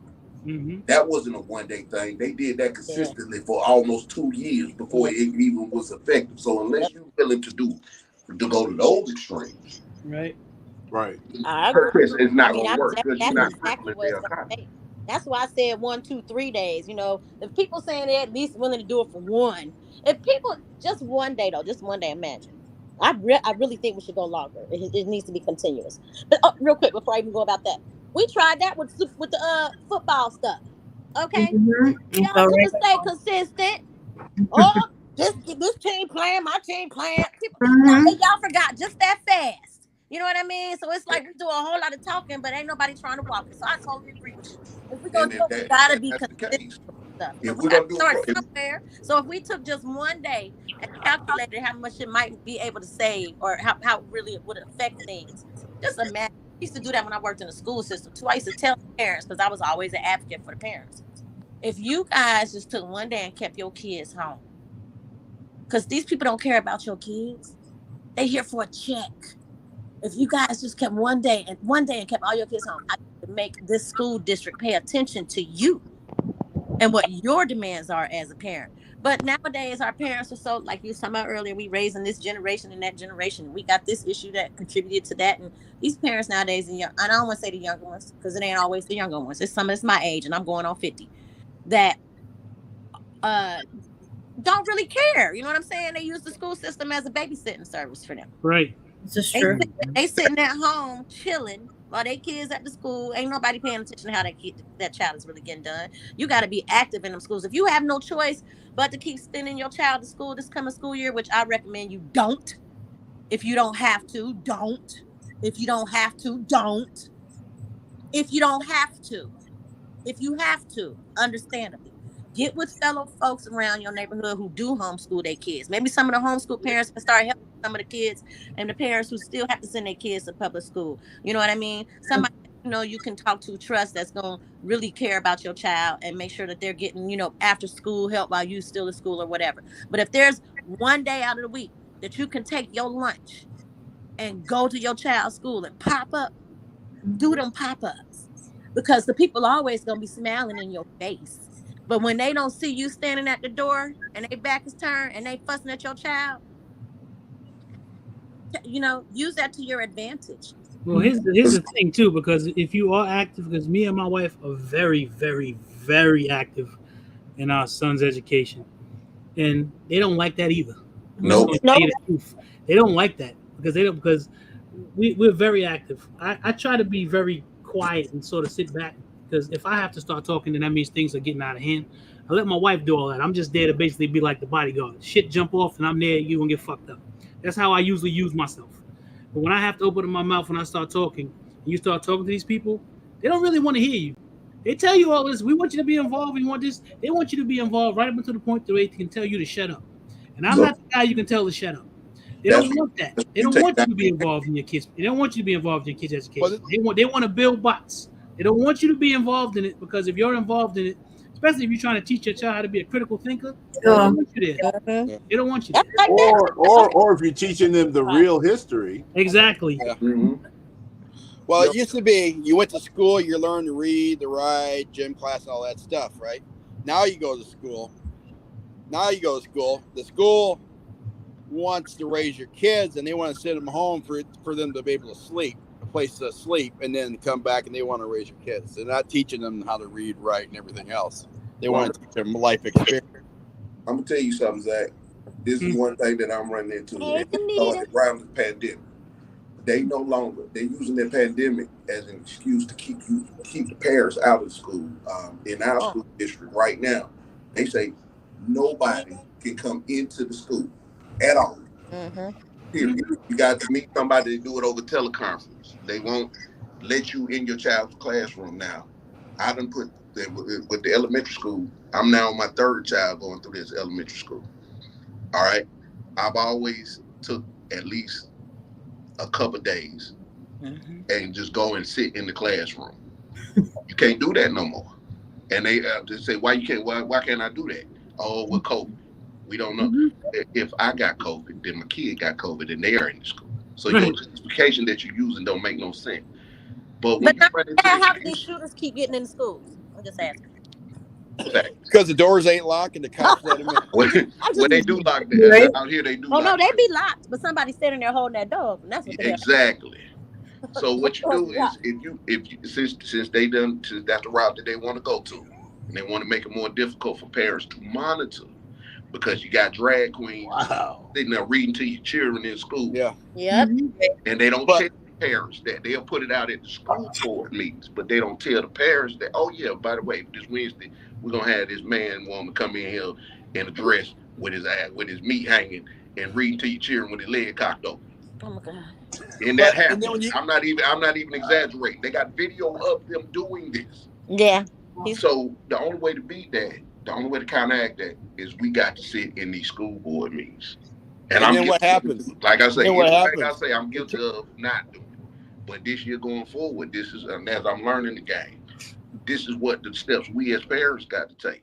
Yeah, that's what my wife started doing. She started going to the school board meetings. I don't generally go, and she started going to the school board meetings because I don't generally go to the school board meetings.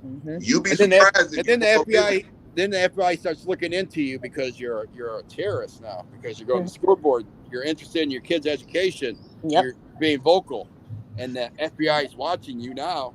Man, I done heard some stuff that some parents have said at some of these school board meetings. You know, they'll put them on YouTube and stuff here where I am, and I've heard some things that some people have said and brought up some different things, but I'm like, that had nothing to do with anything. Some of it is blatantly racist. They just wanted to come and have a soapbox. It's kind of weird, and I don't want to put myself in those situations because if I'm sitting there, I'm damn sure gonna get on the mic. I'm damn sure gonna say something and let everybody know the way I feel. It's sort of like watching a chat, and they put the live stream out. If you look at the school boards across the board and you go into those meetings, what you start seeing is you look at the people that are commenting. These are older people. No knock to the elderly people or older people, but if you in your 60s, you ain't got no kid in that school 9 times out of 10. So why are you in the school board meeting speaking on issues for my kid? You may have grandkids in the school though. Yeah. Because there's a lot of grandparents that are raising that are the parents of the children. But those are not the ones, by and large, that are in them school board meetings. That's not. We got to be about that. These people come in there with an agenda. And I'm talking about some of the folk that's my age. I tell, because I heard this one woman, man, she went in there, she made this rent. I was like, my God. And if you could see that the board was even kind of taken aback by the fact of what she was saying. But I'm listening to her. She just went off totally on a tangent that had nothing to do with what was going on. And I'm like, and it's so much to the fact that one of the women who were on the school board had to come behind her and say some stuff to kind of clean up the bullshit she was saying. Well, that's the type of stuff that happens. In this community here, that's the type of stuff that can happen. You always got people that have no common sense. No common sense at all. But that's the beautiful thing about America. When you go into the school boards, you got your 2 minutes. She got her 2 minutes to spew racism. You got your 2 minutes to say whatever and push your agenda that's actually moving the needle in that school system. So I don't worry about who's saying what. I don't care what they say. I don't care. You be as racist as you want to be. At least I know where you're coming from. Yeah. You know what I'm saying? What I am concerned about is what are you teaching my child in there? Right. If you have an issue, and I'll give everybody a tip. If you are having issues, if you think that they're disenfranchising your children in whatever way, request what they call an IEP. Mm-hmm. And you request an IEP, that puts state eyes on right. that school system. Well, and there's still ways around that, so don't get it twisted. There are. Yeah, there are. That's when you bring an outside advocate. Exactly. You have advocates. If that advocate ain't there every day making sure your child gets what's written on that IEP, doesn't mean that child's gonna get written what's on that IEP. If there's not someone sitting there with them I'm telling you. That's why you stay on the school's ass. Yeah, I understand what you say. I understand. That's why we're so involved in our child in school. You know what? It's okay to have the elder from the community, like how you're saying, that person's 60-something, they don't got no business. Sometimes that elder can be your advocate. If you have somebody in your community that you can have a relationship with so that they can be there in your absence to make sure that the school is doing what needs to be done by your children. Your children affect that elder too. You know what I'm saying? So you got to get that elder to look at it like this benefits them as well. Well, look at that one school. It was elementary. They started a club and they named it something, and I'm going to make up a name. Chess Club of the town. And it was basically, they were bringing elementary school children into this club, and they were telling them they are gay, or they're transgender, or, they identify as this and that. And they're like, don't tell your parents you're in this club. Mm-hmm. And they did all this stuff. You remember seeing that on the news? And one mother found out, and she was in a meeting with her daughter, who was like 8 years old, and the teacher said, your daughter's name now is Billy. It's no longer Georgia. Her name is Billy, and you need to call her by that name. Oh, hell no. Do y'all realize how we got to this point? I tell people this. It's a group that put up, and this group put up like $2 billion, and they went to every school system, every school board in America, and said, "Hey, if you allow us to push this agenda, to let these drag queens come into this school system and read to your children, to let us do these little things, to add this to your curriculum, we'll give you $1 million, $2 million." That's how this shit got into that. That's exactly how it's happening. And it's money behind this, and we tend to look at individuals. Like, I'll give an example. One of them drag queens that do read to kids just got charged up in Pennsylvania, and for child porn. But this is what you got in the school system. So instead of us getting outraged at that particular person or even that organization, look at who's financing. Anything you do, if you don't like it, follow the money. Who put this money up for y'all to do this? Right. Because you don't want to teach Black history. I ain't gonna call it political correct. You don't want to teach our contributions to history, but you want us to add LGBT, and nobody better than I. Right, nobody better than I. Not to mention the fact that there is no CRT taught in any elementary school, any high school across the entire country. That stuff is in college. That's a lie that's been perpetrated from the far right, that CRT is being taught in elementary schools. No, that's bullshit. That's not even true. That is bullshit. So, I don't even look at, I tell people all the time, the LGBT is not an aggrieved group. Aggrieved groups don't have corporate sponsors. Right. There is no corporate sponsor for Black and Hispanic communities like that. We don't have our emblems put on cereal boxes and stuff like that. You're not aggrieved. Y'all got money. So if you got money, what is your agreement? Because you said that initially you wanted to get gay marriage. Now you got that. Now you want everybody to accept this transgender mess that you got going on, saying a woman ain't a woman. But what is it? That go against thousands of years of biology. Right. It goes against science. Well, you know what I'm saying? So I'm not playing your little head games that you're trying to indoctrinate people with your little gay code. I'm not finna play that game with you. And the thing that I like to always say about that is, because I am a person that believes in live and let live. Right. I just do. If that's your life and that's the way you want to live and that's how you want to live your life, then that's on you. But there is no way that then you can tell me that I just have to accept it I just have to teach my children that way. If I can allow you to live and let live, then you need to allow me the same. I'm not homophobic. I don't hate people in the LGBT community because I may not agree with some things. It doesn't make me any of that stuff. I should be the same way you should be allowed to live your life.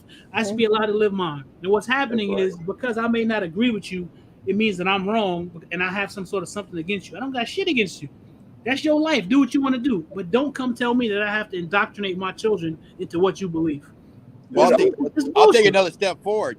If you want to get a sex change operation, you turn 18, 21, go for it. That's your choice. Go for Your it. choice. But then there's people doing this. They're doing this to 12-year-old kids or 8-year-old kids. They're giving them different hormones so they can stop the pre-puberty, so they don't go through the puberty cycle. Oh, they transgender to another. There are parents who are not even putting a gender on the birth certificate. Like, I'm gonna let my child grow up and decide. Yeah. If they have a penis, honey, it's been called. Already decided. A question because it's already been decided. He posted something that CRT is social emotional learning, and I want to tell you something. I'm not against critical race theory. I just know that they don't teach it in elementary and middle schools and high schools. Right. I'm not against critical race theory. There's some shit that needs to be said that people need to understand because this whole, and I'm going to say it straight up, whitewashing of history is bullshit. Because you don't want my children to understand that they were fucked. That their great-grandparents and their parents were fucked. And that systematically in this country, black people are fucked. And I'm saying this to whoever this person who put this, as far as I'm concerned, this bullshit. Because that's the narrative. The narrative is that you're supposed to just sit back and be happy that you got the scraps and just move along and keep going along and get along. Pull your boots up by the straps. In this country, this fucking country was built by us. By the blood of our ancestors. We built this motherfucker. So don't come tell me that I can't tell my children the truth about it because it may make your kids, your little white kids, feel uncomfortable. It was your great-grandparents and your ancestors that fucked us up. Oh, no, wait, Zach. Let me tell you something. It wasn't just them. Some of our own were involved. To tell me, Zach, you have no right to tell me when I can't be mad or I got to stop being mad. I have to stop remembering this. Y'all don't tell the Jews that shit. Yeah. But you tell us remember, though, some of our own were involved in our demise, too. Though. I understand. So, like, a lot of that is I understand some of our own. Like they are right now again. But the fact of the matter is, you don't get to tell me when I have to stop feeling a certain way. Your great-grandparents, your people, fuck my people. It wasn't the other way around. So if I want to tell my children, hey, these motherfuckers stole shit from us and did shit that they weren't supposed to, it's my motherfucking right to say. So I don't want to hear that bullshit. I'm not against CRT. I'm not against critical race theory. If they call it social emotional learning, good. A motherfucker need to know when somebody is their enemy and acting like their enemy. My child needs to know that motherfucker is your enemy. And if they treat you a certain way, either you roll over them or you kill the motherfucker. See, I get tired of that bullshit because we play all these games like it's not like shit is not the truth. It's the fucking truth. They fuck black people in this country. That shit is true. It's fucking systematic. It's not just no 1-2 people here. It's systematic. We are a permanent underclass in this motherfucker. And when the other people wake up and realize they're a permanent underclass too, then maybe we can get some shit done together. But until then, I don't want to hear that bullshit.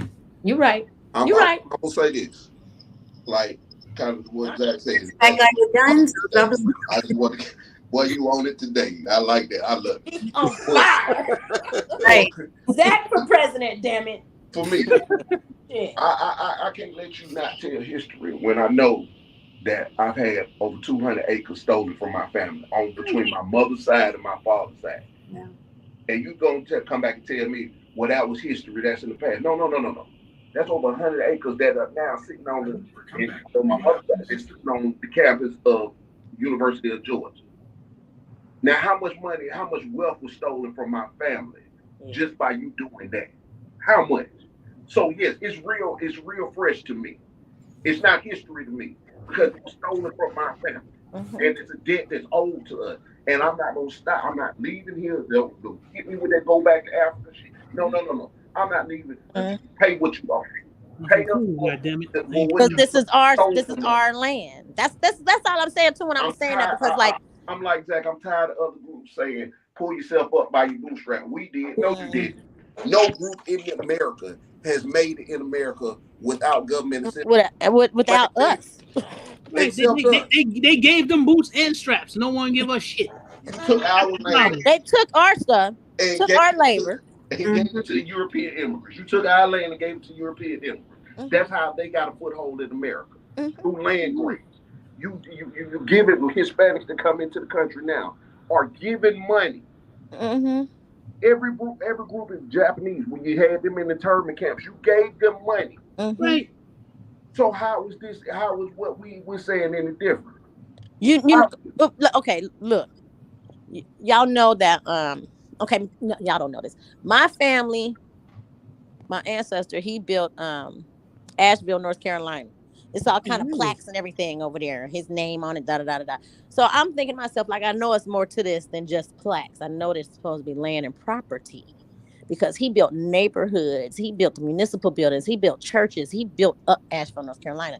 He built the castle that the Vanderbilts have over there in Asheville, North Carolina. Oh, really? Yeah. So I'm like, okay, I know that's my people stuff. I'm with you. I want my shit back. Hold on, not just that. Then if you look up a place called Blackdom, New Mexico, that was my daddy's side of the family. I'm weak. Cause like for people to sit here and I don't claim black. I understand for all intents and purposes when we be conversating, you know what I'm saying? I do use the term black, but I know I'm American, Aboriginal. I understand exactly what you mean. 100%. I am a foundation Black American. My story of my people starts here. And not and my people owned land here. Not all my ancestors were slaves. Right. See, that's what I want us to get out of that, thinking that all of us were slaves, because all of us was not slaves. That's we right. have been lied to about our own damn history too. A lot of us were freedmen. It's true. Right. So like, give us our shit back. That's all I'm saying. I ain't even saying you got to move, but pay me rent. Give me some rent. Oh yeah, I totally agree with reparations, but I agree with reparations for a specific group of people. I don't know if I agree with reparations, because I don't think they give it to us. That's the only reason I say that. They don't want to give it to us. But I just because of course we deserve it. I believe it should be for a specific group of people. We deserve it. Well, Stardust, look at this. I want you to take something into account when we talk. I don't think they're gonna respect us and do what they need to do. Go ahead, sweetie. My bad. 3 years ago, if you'd have said that we'd be talking about reparations on a national scale, we've had presidential candidates having to answer those questions, people in Congress having to answer the question of reparations. You'd have said I was crazy 3 years ago. Here we are, 3 years later, and these are serious conversations that be happening. You have a reparations bill on the table in California, and everybody know however California, New York goes 9 times out of 10, the rest of the country goes. So I never say what we can't get. We ain't never got it because we ain't never fought for it. This is the first generation to ever have fought for it. Did I say can't? Because I don't believe in the word can't. I mean, if you even look at, because I'm no politician's fan, but the fact that the current president of the United States actually got up in a press conference and used the phrase white supremacy is one of the biggest freaking things ever. Because I would never thought I would hear that coming out of no politician's mouth like that. That wasn't a black man. And the fact that the president of the United States said that means that things are shifting. Maybe not as much as they should, but that's why the whole reparations thing and all that, people have to wake up, because the fact of the matter is we are the only people that did not get reparations. Right. And that's the only reason why I say that too, is because we are still divided as a people. We got those who say they are this and some who say they are that, but we all know we're Aboriginal, and we still are indecisive on how to identify in order to get that. Because like for me, I kind of subscribe to Dan Calloway stuff. I don't know if everybody else does. I listen to everybody, but I kind of get with what he says about like the documentation. I think Dan Calloway is crazy and full of shit. I can't go with somebody who say Harriet Tubman ain't exist. Right. Okay. Harriet Tubman ain't hold on, y'all. No. I'm talking about how he gives up the paper trail. That's what I'm referring to. All that other shit I don't subscribe to. I don't got time for all that. I'm talking about how to be able to look up through documentation to find my family's history. So I've been researching and how like they have changed our name so many times throughout history. That's the kind of stuff I'm talking about. How like we'll be mulatto, we'll be native, we'll be Indian, we'll be black, we'll be colored, we'll be all these different, we'll be Negro. How they kept changing up the stuff. So like when that's what I'm referring to when I'm saying we got to get what we're gonna decide to do. So whoever got the best theory on how to make the plan work, I'm down for it. But we just got to get a plan together. Me, I'm saying this. I don't care what you call yourself. If y'all want to be called whatever. Yeah, me neither. I don't care either. Let's just figure out something. Get caught up in names and labels. Whatever y'all look right. at, that's an argument that ain't even worth fighting. Right. At the end of the day, it's a debt that's owed. Right. By this country. Right.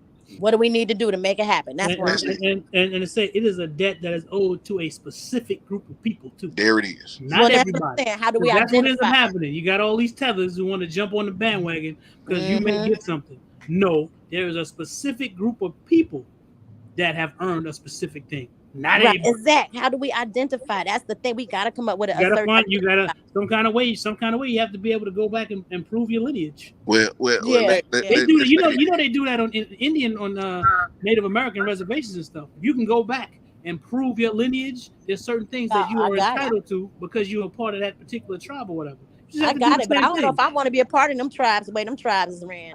I'm just saying in terms of a model because that's what they do. I mean, I know that there's people. I know people have done that. You go back and you prove your lineage. So, and then there's certain things that they're entitled to, free education and things like that, because of certain arrangements that have been made with those particular tribes and the government. You have to go back and prove your lineage. I've got. Hey, I'm gonna call myself hungry. I'm going to have dinner. So, hey, thanks for having me on the panel. I'd recommend that everybody go back and check your lineage, man. It's not hard. One thing that's it. Just check your lineage. One thing about it, they kept impeccable records. Yes. You'd be surprised how easy it is to find out where you're from and who your family is and whatnot. But my issue is this: we're the only group. We don't have nowhere else to go. Right. We can't leave. If America got bad right now, right? Everybody got another country that they can go to that they claim lineage to. We don't. I don't want to go nowhere else. This is my shit. We don't have that, so we don't have no choice but to fight for what's here.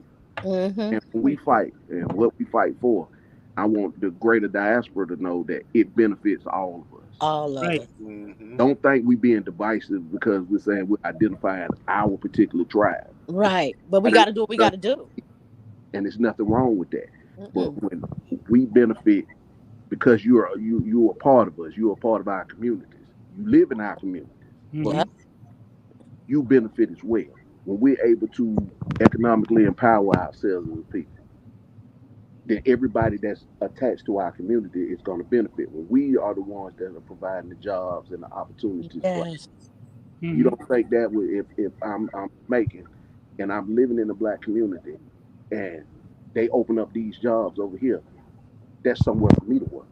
That empowers the greater community. Greater diaspora at large that creates economic opportunity. So when people say, "Oh, now y'all being divisive," but anything race-based in this country, the Supreme Court is going to strike down because they can't technically make race-based policies. I appreciate that perspective, man. Right. So that's why it's important for the Black Americans to identify your lineage. We got them. They can't argue a lineage. You know what I mean? And don't get into. I just don't want us to get into that diaspora war where we back and forth. No. I love black people. I don't care. I don't care where you're from. You're part of the family. It's time we just focusing on us right now. We fight everybody's struggles and everybody's fight for the better part of 100 years.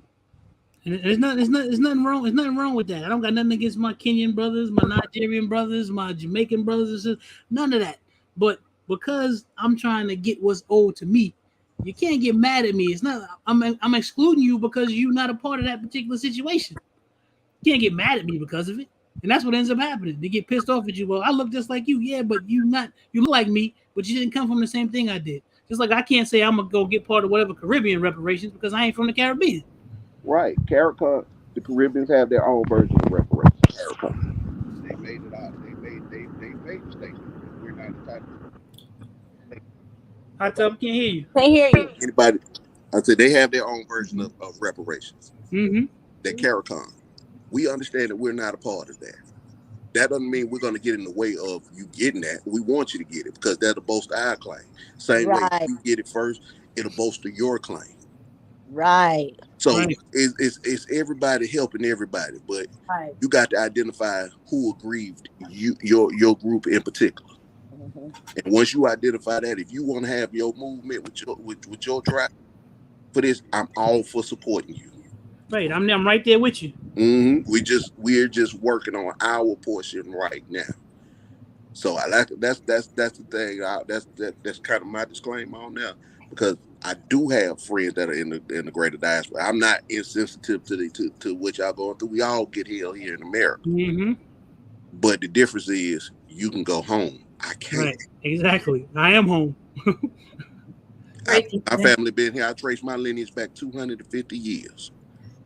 It's right here. I don't know nothing about Africa. I have no attachment to that. My family ain't been there in about 500 years, probably. But we got to fight. Since I don't have nowhere to run to, I got to fight it here. I ain't got no choice. Right. So everything I do is to bolster black people here. And you know what I'm saying? I will fight for everybody in the diaspora. I want all of us as people to get out of this last place status that we've been assigned. Mm-hmm. You know, and the only way we're gonna do this is economically. We don't have the weaponry to go to war with nobody. So let's get our economic situation straightened out. Let's fight for what's owed to us. Yes, get our economic straightened out. Then we can focus on the political side. Everything else, those dominoes will fall into place once we get that foundation established. Got to get the money first. That's it. Mm-hmm. But I'm off my soapbox. I'm sorry. Y'all some good looking fuck, man. We like your soapbox. That part, TK. It's the truth. They don't want us anyway. Because I still take issue with the fact that ain't nobody try to come and get us. Okay. I don't like that. Ain't nobody try to come and get us. Even nowadays, they don't. I think I've heard of one country they did like some sort of apology. How we apologize that we didn't do anything to try to do something to help y'all out. I think it was like it happened like several years ago. But that's the only time I've ever heard of that. That's why I'm like, nah. Hey, you know what a reality? Africa, man, I'm from Queens. I don't know about Africa. There's a reality to it. We weren't stolen. We were sold. Mm-hmm. You know what I'm saying? There's a reality yes, how the shit started. That's true. That part. I say this to any Africans that's here. If y'all really truly believe in Pan-Africanism, if that's what you really want, and pressure your countries to offer us dual citizenship. I've been to Africa. I've been to 4 different countries in Africa. I even entertained moving to Africa at one time a couple of years ago. But the roadblock I kept running into was no African country offers citizenship to anybody from the diaspora. Can you hear you, Tony? Huh? Can you hear me now? Yeah. Yeah, now we hear you. Okay. No country in Africa offers dual citizenship. I mean, citizenship, full citizenship. They'll give you dual citizenship. Right. But with that, when you look at that dual citizenship, number one, you have to have a certain amount of money. And I know with Ghana in particular, which was had the easiest route to it, they want you to have $1.5 million when you go over there. Wow. Then they're not offering you dual citizenship. I mean, straight citizenship. They're offering you dual. Dual citizenship means you pay taxes to that country and to America. That doesn't help your situation. So if you want to extend that olive branch, pressure your former countries. If you're here now, pressure your country of origin to offer a citizenship. Mm-hmm. That would do a lot to repair the damage that was caused. But until those moves are made, hey man, my fight is here. Yep. Yeah. I can't focus on what you got going on. Yep. I understand. I empathize with that 100%. But I can't honestly fight for you until I'm in an economic situation where I can fight for myself first. Mm-hmm. That's right. Yeah. True. Mm-hmm. So do y'all think y'all want to participate in that July 4th thing and start something to keep going from there? I would say this: if that's what the route you're going to go to, I would say if you're going to boycott, give people an alternative for shopping. Meaning that everything that you boycott, we have to have an alternative that we own and control, to give them that option, because if not, you just prolonging, you giving them back your money. And that's why this stuff doesn't work, because we don't have nothing. We don't own anything. Some we do have. In certain places, in certain places we do, Tony. Like, but in other places, we don't. There isn't anything. There isn't an alternative. Right. Well, we don't own enough. That's the problem. If we are on for 3 days a month, I understand what y'all saying, but we got to start somewhere. If you could like stay with your family for 3 days, Friday, Saturday, Sunday, I don't know, whatever day y'all pick, sit home, like I said, barbecue. Don't use electricity if you don't have to. You know what I'm saying? Camp out. Shit, put up a tent and make it a camping trip for the weekend with your family in the backyard. You know what I'm saying? Do something. We just came to the beach and it was free as fuck. Hell yeah, that kind of stuff. You know what I mean? Like, I'm just saying that kind of stuff. Like, find something else to do with your family and start somewhere. Even if we weren't able to do it a whole 30 days, like, no, that's not reality. But if each family could put 3 days a month. I think we do. I think we're doing that, but with this prepper community and the garden community. By you gardening and growing your own food, you are doing that. You are economically protesting them, because you're no longer shopping in their establishment for that produce. Mm-hmm. You know what I mean? Mm-hmm. Those are the steps. Those are more permanent steps. That's why I say this all the time. I like the prepper community. I like the gardening community, because you're giving people an option other than going to the store and spending your money where it does not circulate in your community. As opposed to when you grow your own food and everything. What you guys are doing is awesome, because you, at some point in time, you once you get really good at it, you go from just covering your family to you sell your stuff. Right. You're a producer at that point in time. You're feeding your greater community. Now, those steps are more effective, especially in communities where we got food deserts, where you got to go 10 miles just to get something to eat. You know, having a garden there is a game changer. I'm looking at more lasting. Protests work on a short-term basis, not a long-term, unless you already set up your infrastructure. So let's start setting up that infrastructure. And I think all of you are doing that in your own respective ways. You know, so that's why I gravitated towards this community, because I see the potential in it. You gratitude for real. You know what I mean? So keep doing. I just say keep doing what you're doing. Go the route you're going. Start checking out of these established systems. How Billy is raising his son. I said, me and Billy had a whole conversation about that, because I did it for 2 years. Took my son out of the school system. I put him back. I put my kids back into there for 1 year, and I don't like it.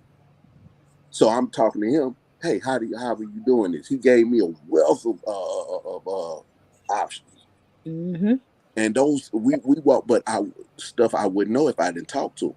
Just us talking to each other like this, just having this conversation pushes the needle forward, because you learn from other people. You learn from, you don't know what component the next man has. Man, I learn so much on a daily basis coming through each one of these lives and each one of these chats, man. That's what keeps me coming back.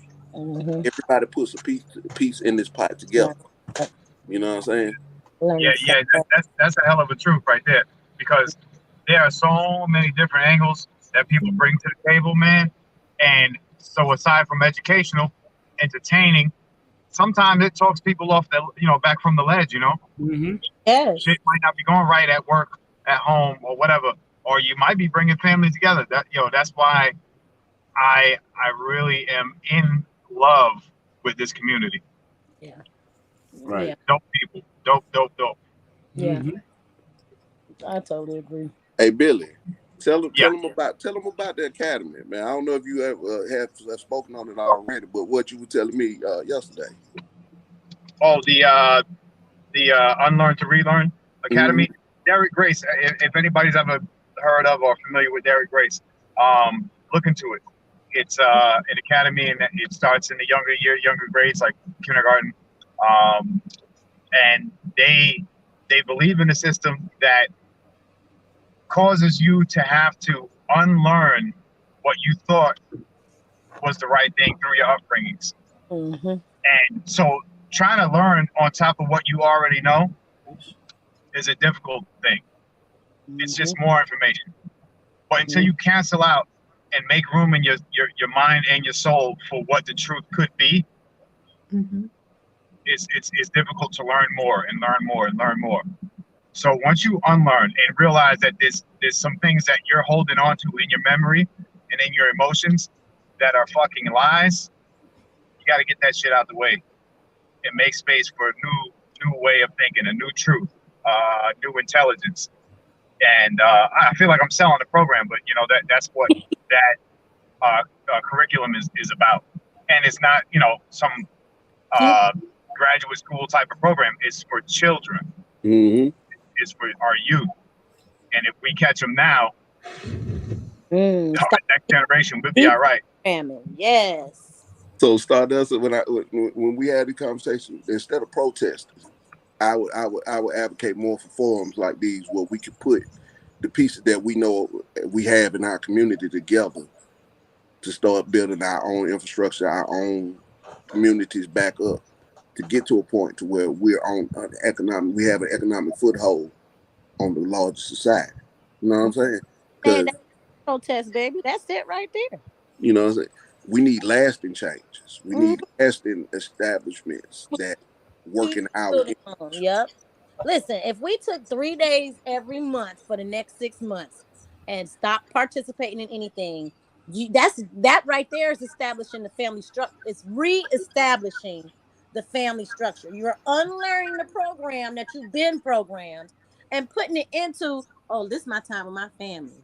My family is what's most important to me. Oh, let me get out here and shoot some bow and arrows with my kids while we got this downtime and ain't participating in games on Xbox and PlayStation and on the computer, and ain't nobody on their cell phones. And oh, let me show them how we use the bow and arrow and we shot this squirrel, even though we ain't gonna eat the squirrel, but some people eat squirrel. Okay, but like y'all gonna practice, y'all kill the squirrel.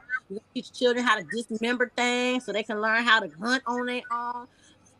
Tracking the squirrels. I mean, little stuff like that. Noticing the birds, foraging. Those are things that's going to be rebuilding the family structure right there while you spending that time together. Yeah, you keeping your economics in your own pocket. Then the next month, when y'all do it again, that's more economics put into the pocket. Okay, now you're starting to find out the other neighbors in your neighborhood that are on the same thing you on. Oh, we participated in that last month too. Oh, so did I. Okay, well, let's get together. Let's do a bonfire. Let's get our families together and let's do our 3 days together. You just continuing to build that way too. And at the same time, you still putting power into finding out who's going to be the best candidate.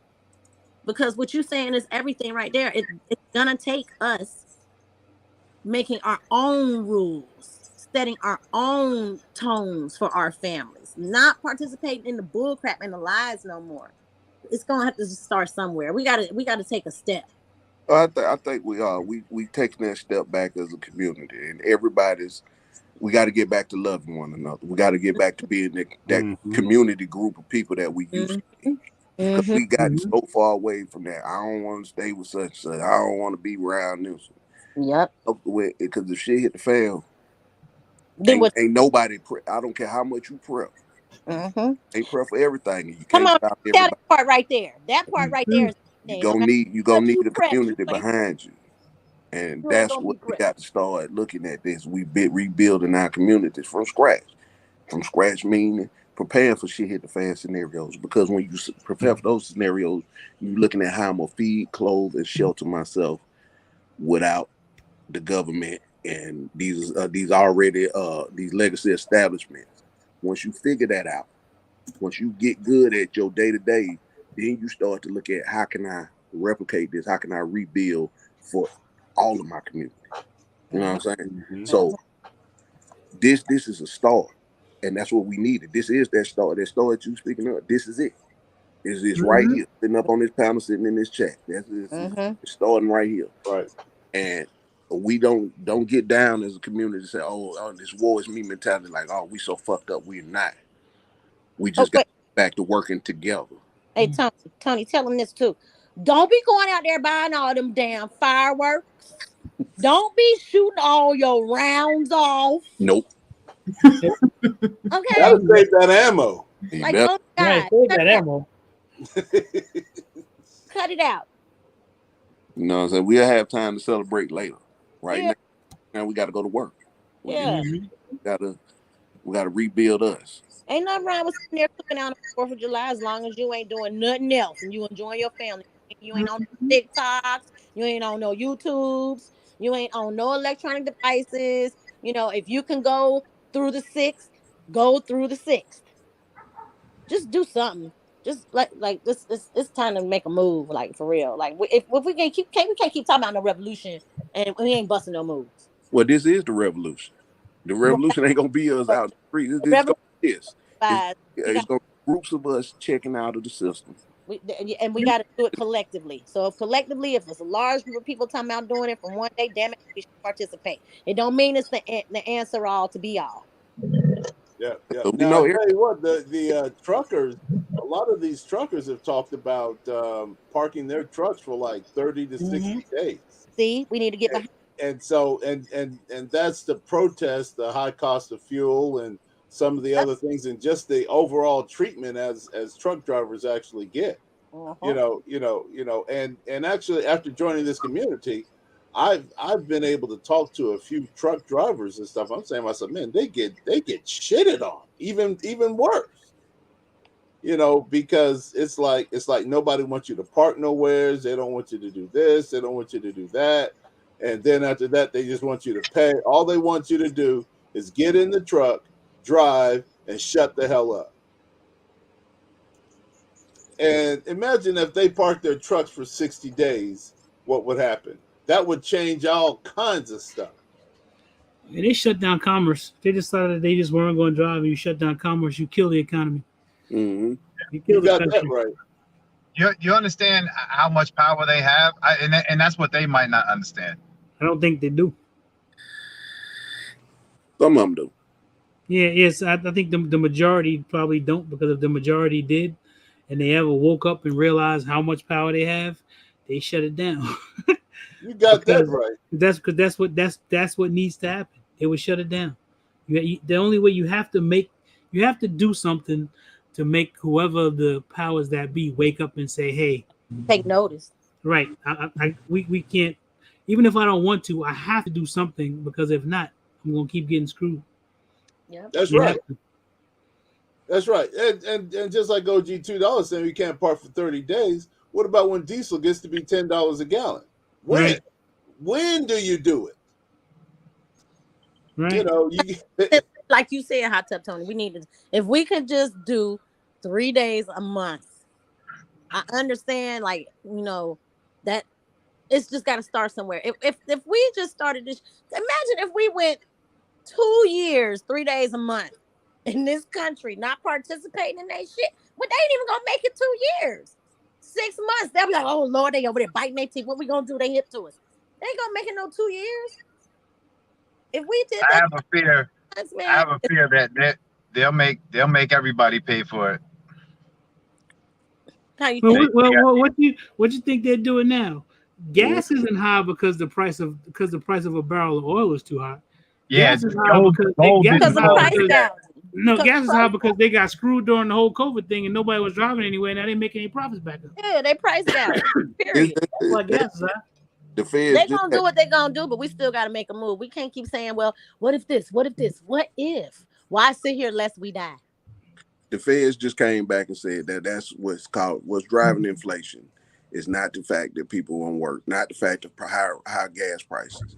It's just like you said, these corporations are trying to recoup, because you look at it, wages ain't going up. Nope.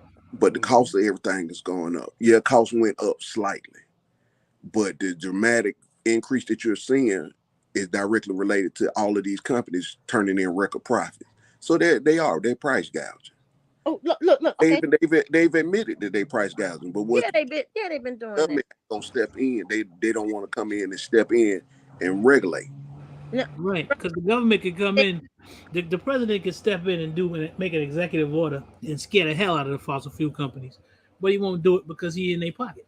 Mm-hmm. That part, they all in the cruise together, two wings on the same bird, two sides of the same coin. Look, whatever, I can't remember the name. I'm sorry, I don't have the chat up in front of me. But they just suggested, like, take 30 days and boycott a specific store. Like, we could still do the 3 days a month, And then you start each month, take 30 days, and this month we're not going to this store. This month we're not going to that store. Right. Or Right. if you can take the 30 days and turn it into 60 days and then add another 30 days onto another store. You understand what I'm saying? Like, it's ways to do it. We just got to start taking the steps to do it. So I think that would be a great idea too. Start with the 3 days, not doing nothing, staying home with your family, making it a camping trip, whatever, in the backyard. And then that same month, those same 3 days and the other 27 days, you don't shop at Kroger. You don't shop at Walmart. You don't go to Amazon. You know what I'm saying? You don't go to Home Depot. Like, you already got enough plants growing in your yard. Y'all done put y'all hands in the dirt. Y'all done prayed on the stuff. Y'all talking to the plants. The shit is growing. Wow. You know what? I got the simplest solution. It's not realistic, but it's hella realistic. Come on, man. Support Black businesses. Black businesses, stop making yourself difficult to support. That part. Oh, the there's a website, WeBuyBlack.com. There it is. I was just going to say all the different Black-owned businesses. Toothbrushes, cell phones, furniture. I don't know if they make furniture, but I'm just saying, detergent, like anything you want. You know what I'm saying? It's a whole lot of us out here in this community that already makes soaps and lotions and all that kind of stuff. You know what I mean? Like, we just need to do the stuff. That's it. Just need to support each other. And don't be price gouging each other too. If it's ways you can get with somebody else and work together and make the business even bigger and everybody benefiting from y'all little, shea butter community thing, or from y'all little seeds over here, or from your little nursery over here. You know what I'm saying? Or whatever it is, make the shit happen. We got just make little changes. What I started with my underwear. And it's crazy as it sounds, I found a Black-owned company that's here in Atlanta. He working a lot on Champ Boxers. Make great underwear. I started there. Me, my son, all my sons, we all wear Black-owned underwear. Then we moved to soap. We found a vendor out of South Carolina. He makes soap. That's all we buy is his soap. Toilet tissue.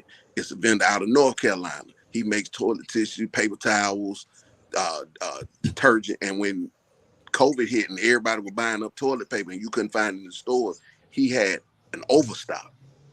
Wait a minute, who you talking about? Hot Tub? What's the name of the company? Is the Freedom Paper Company? I think the same one that you see on We Buy Black that makes detergent. He makes paper towels. Freedom Paper Company. Yep. Freedom Paper Company. That's it.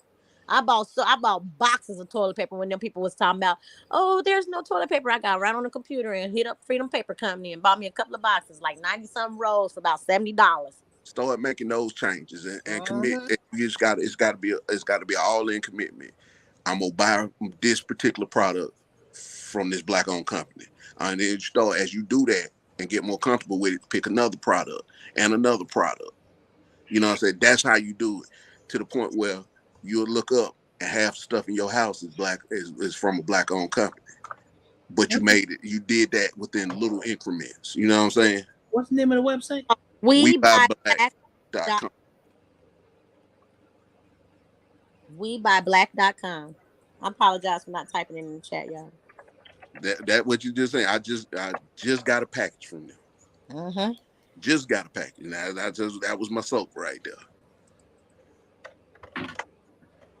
So those are the steps that we got to start making, and we ain't looking for your acceptance on this. We don't care what other communities say about us making these changes. Just do it. Is it okay if TK drop her link, y'all?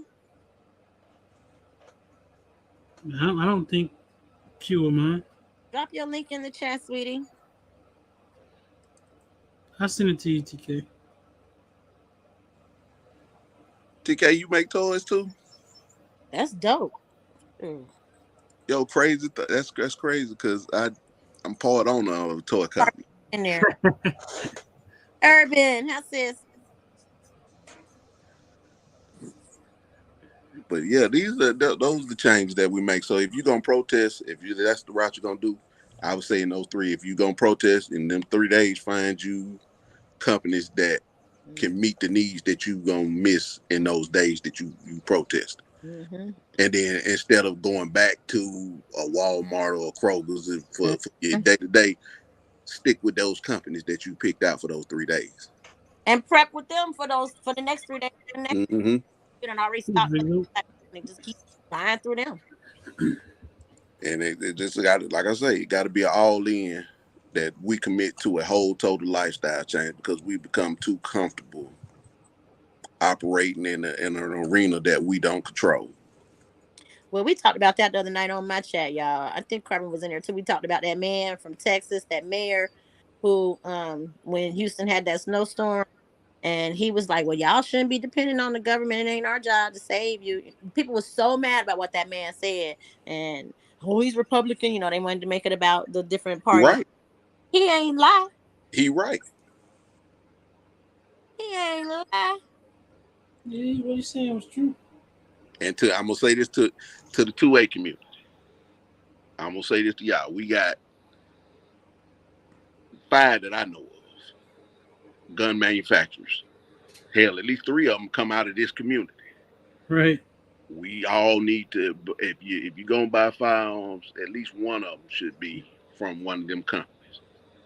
And I ain't preaching to nobody in particular. Hell, I'm guilty of it too.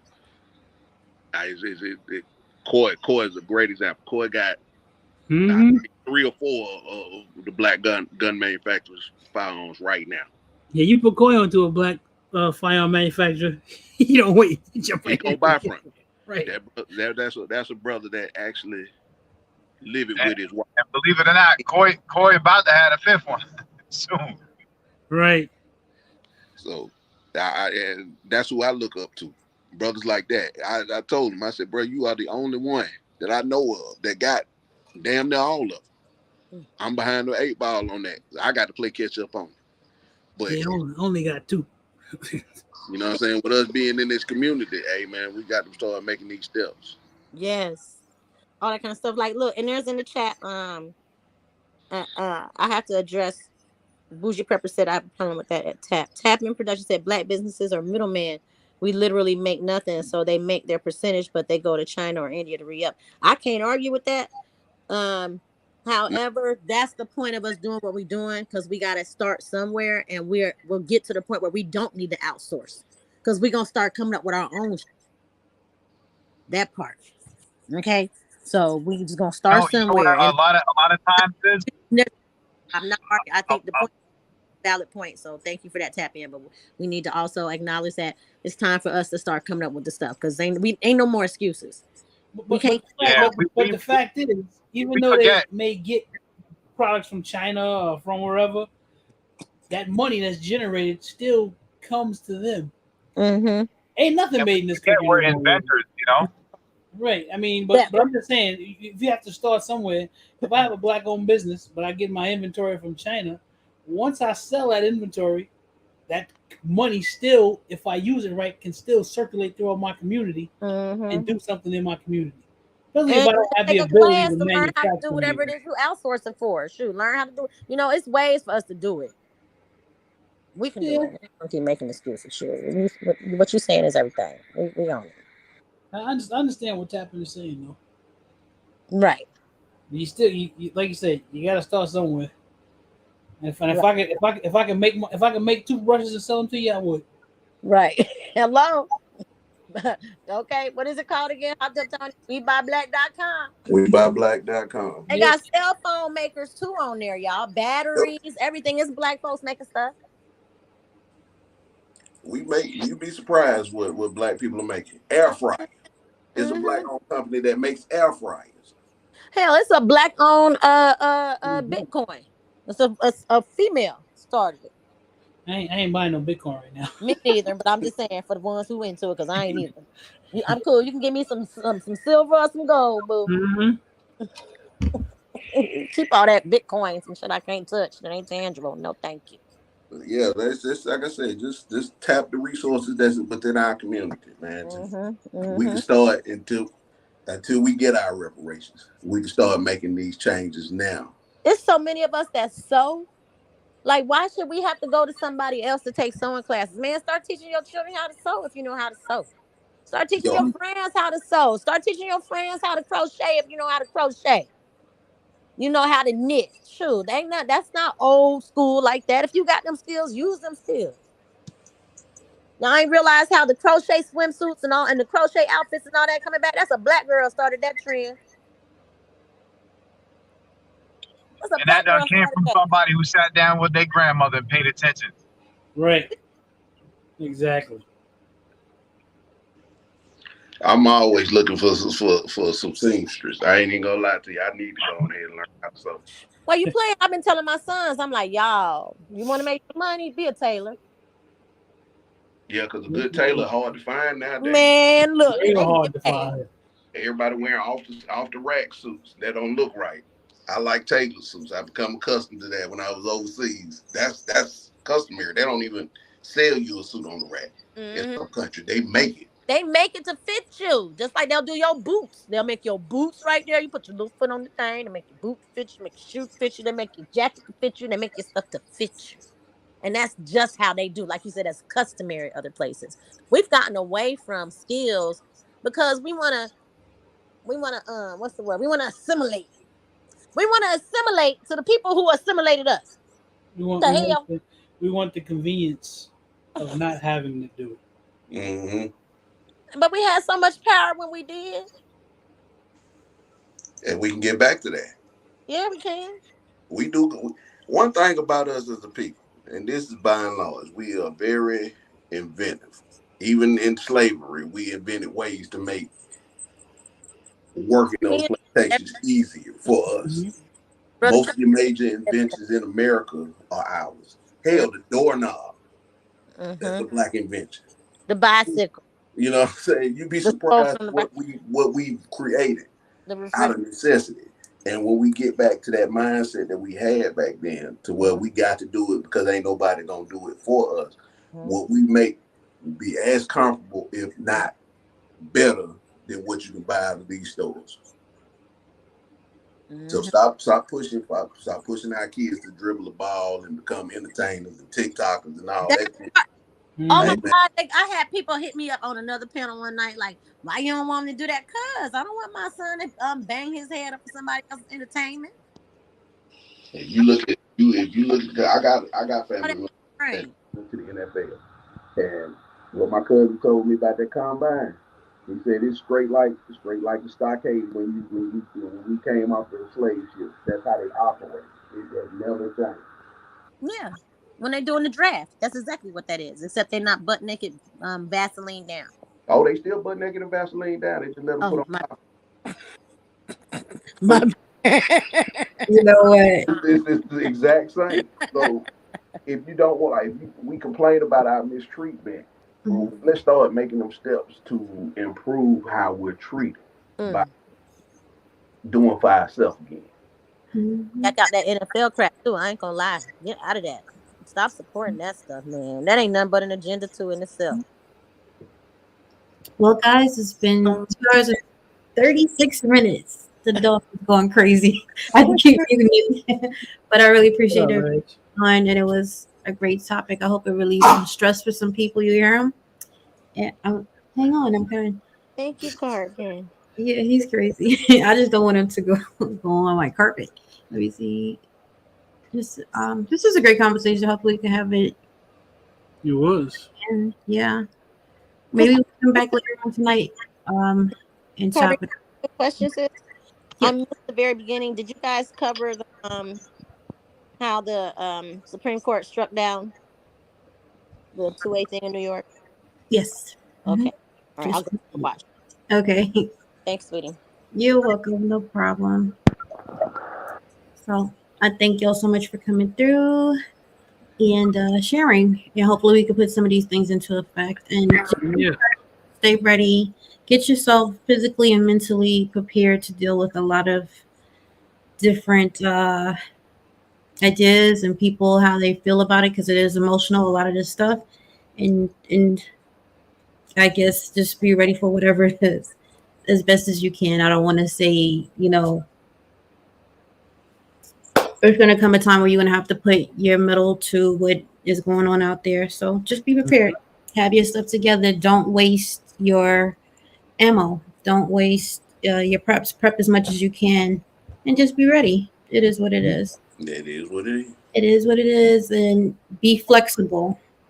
What you thought was before is now changing. So now you're going to have to move to a different way of doing things.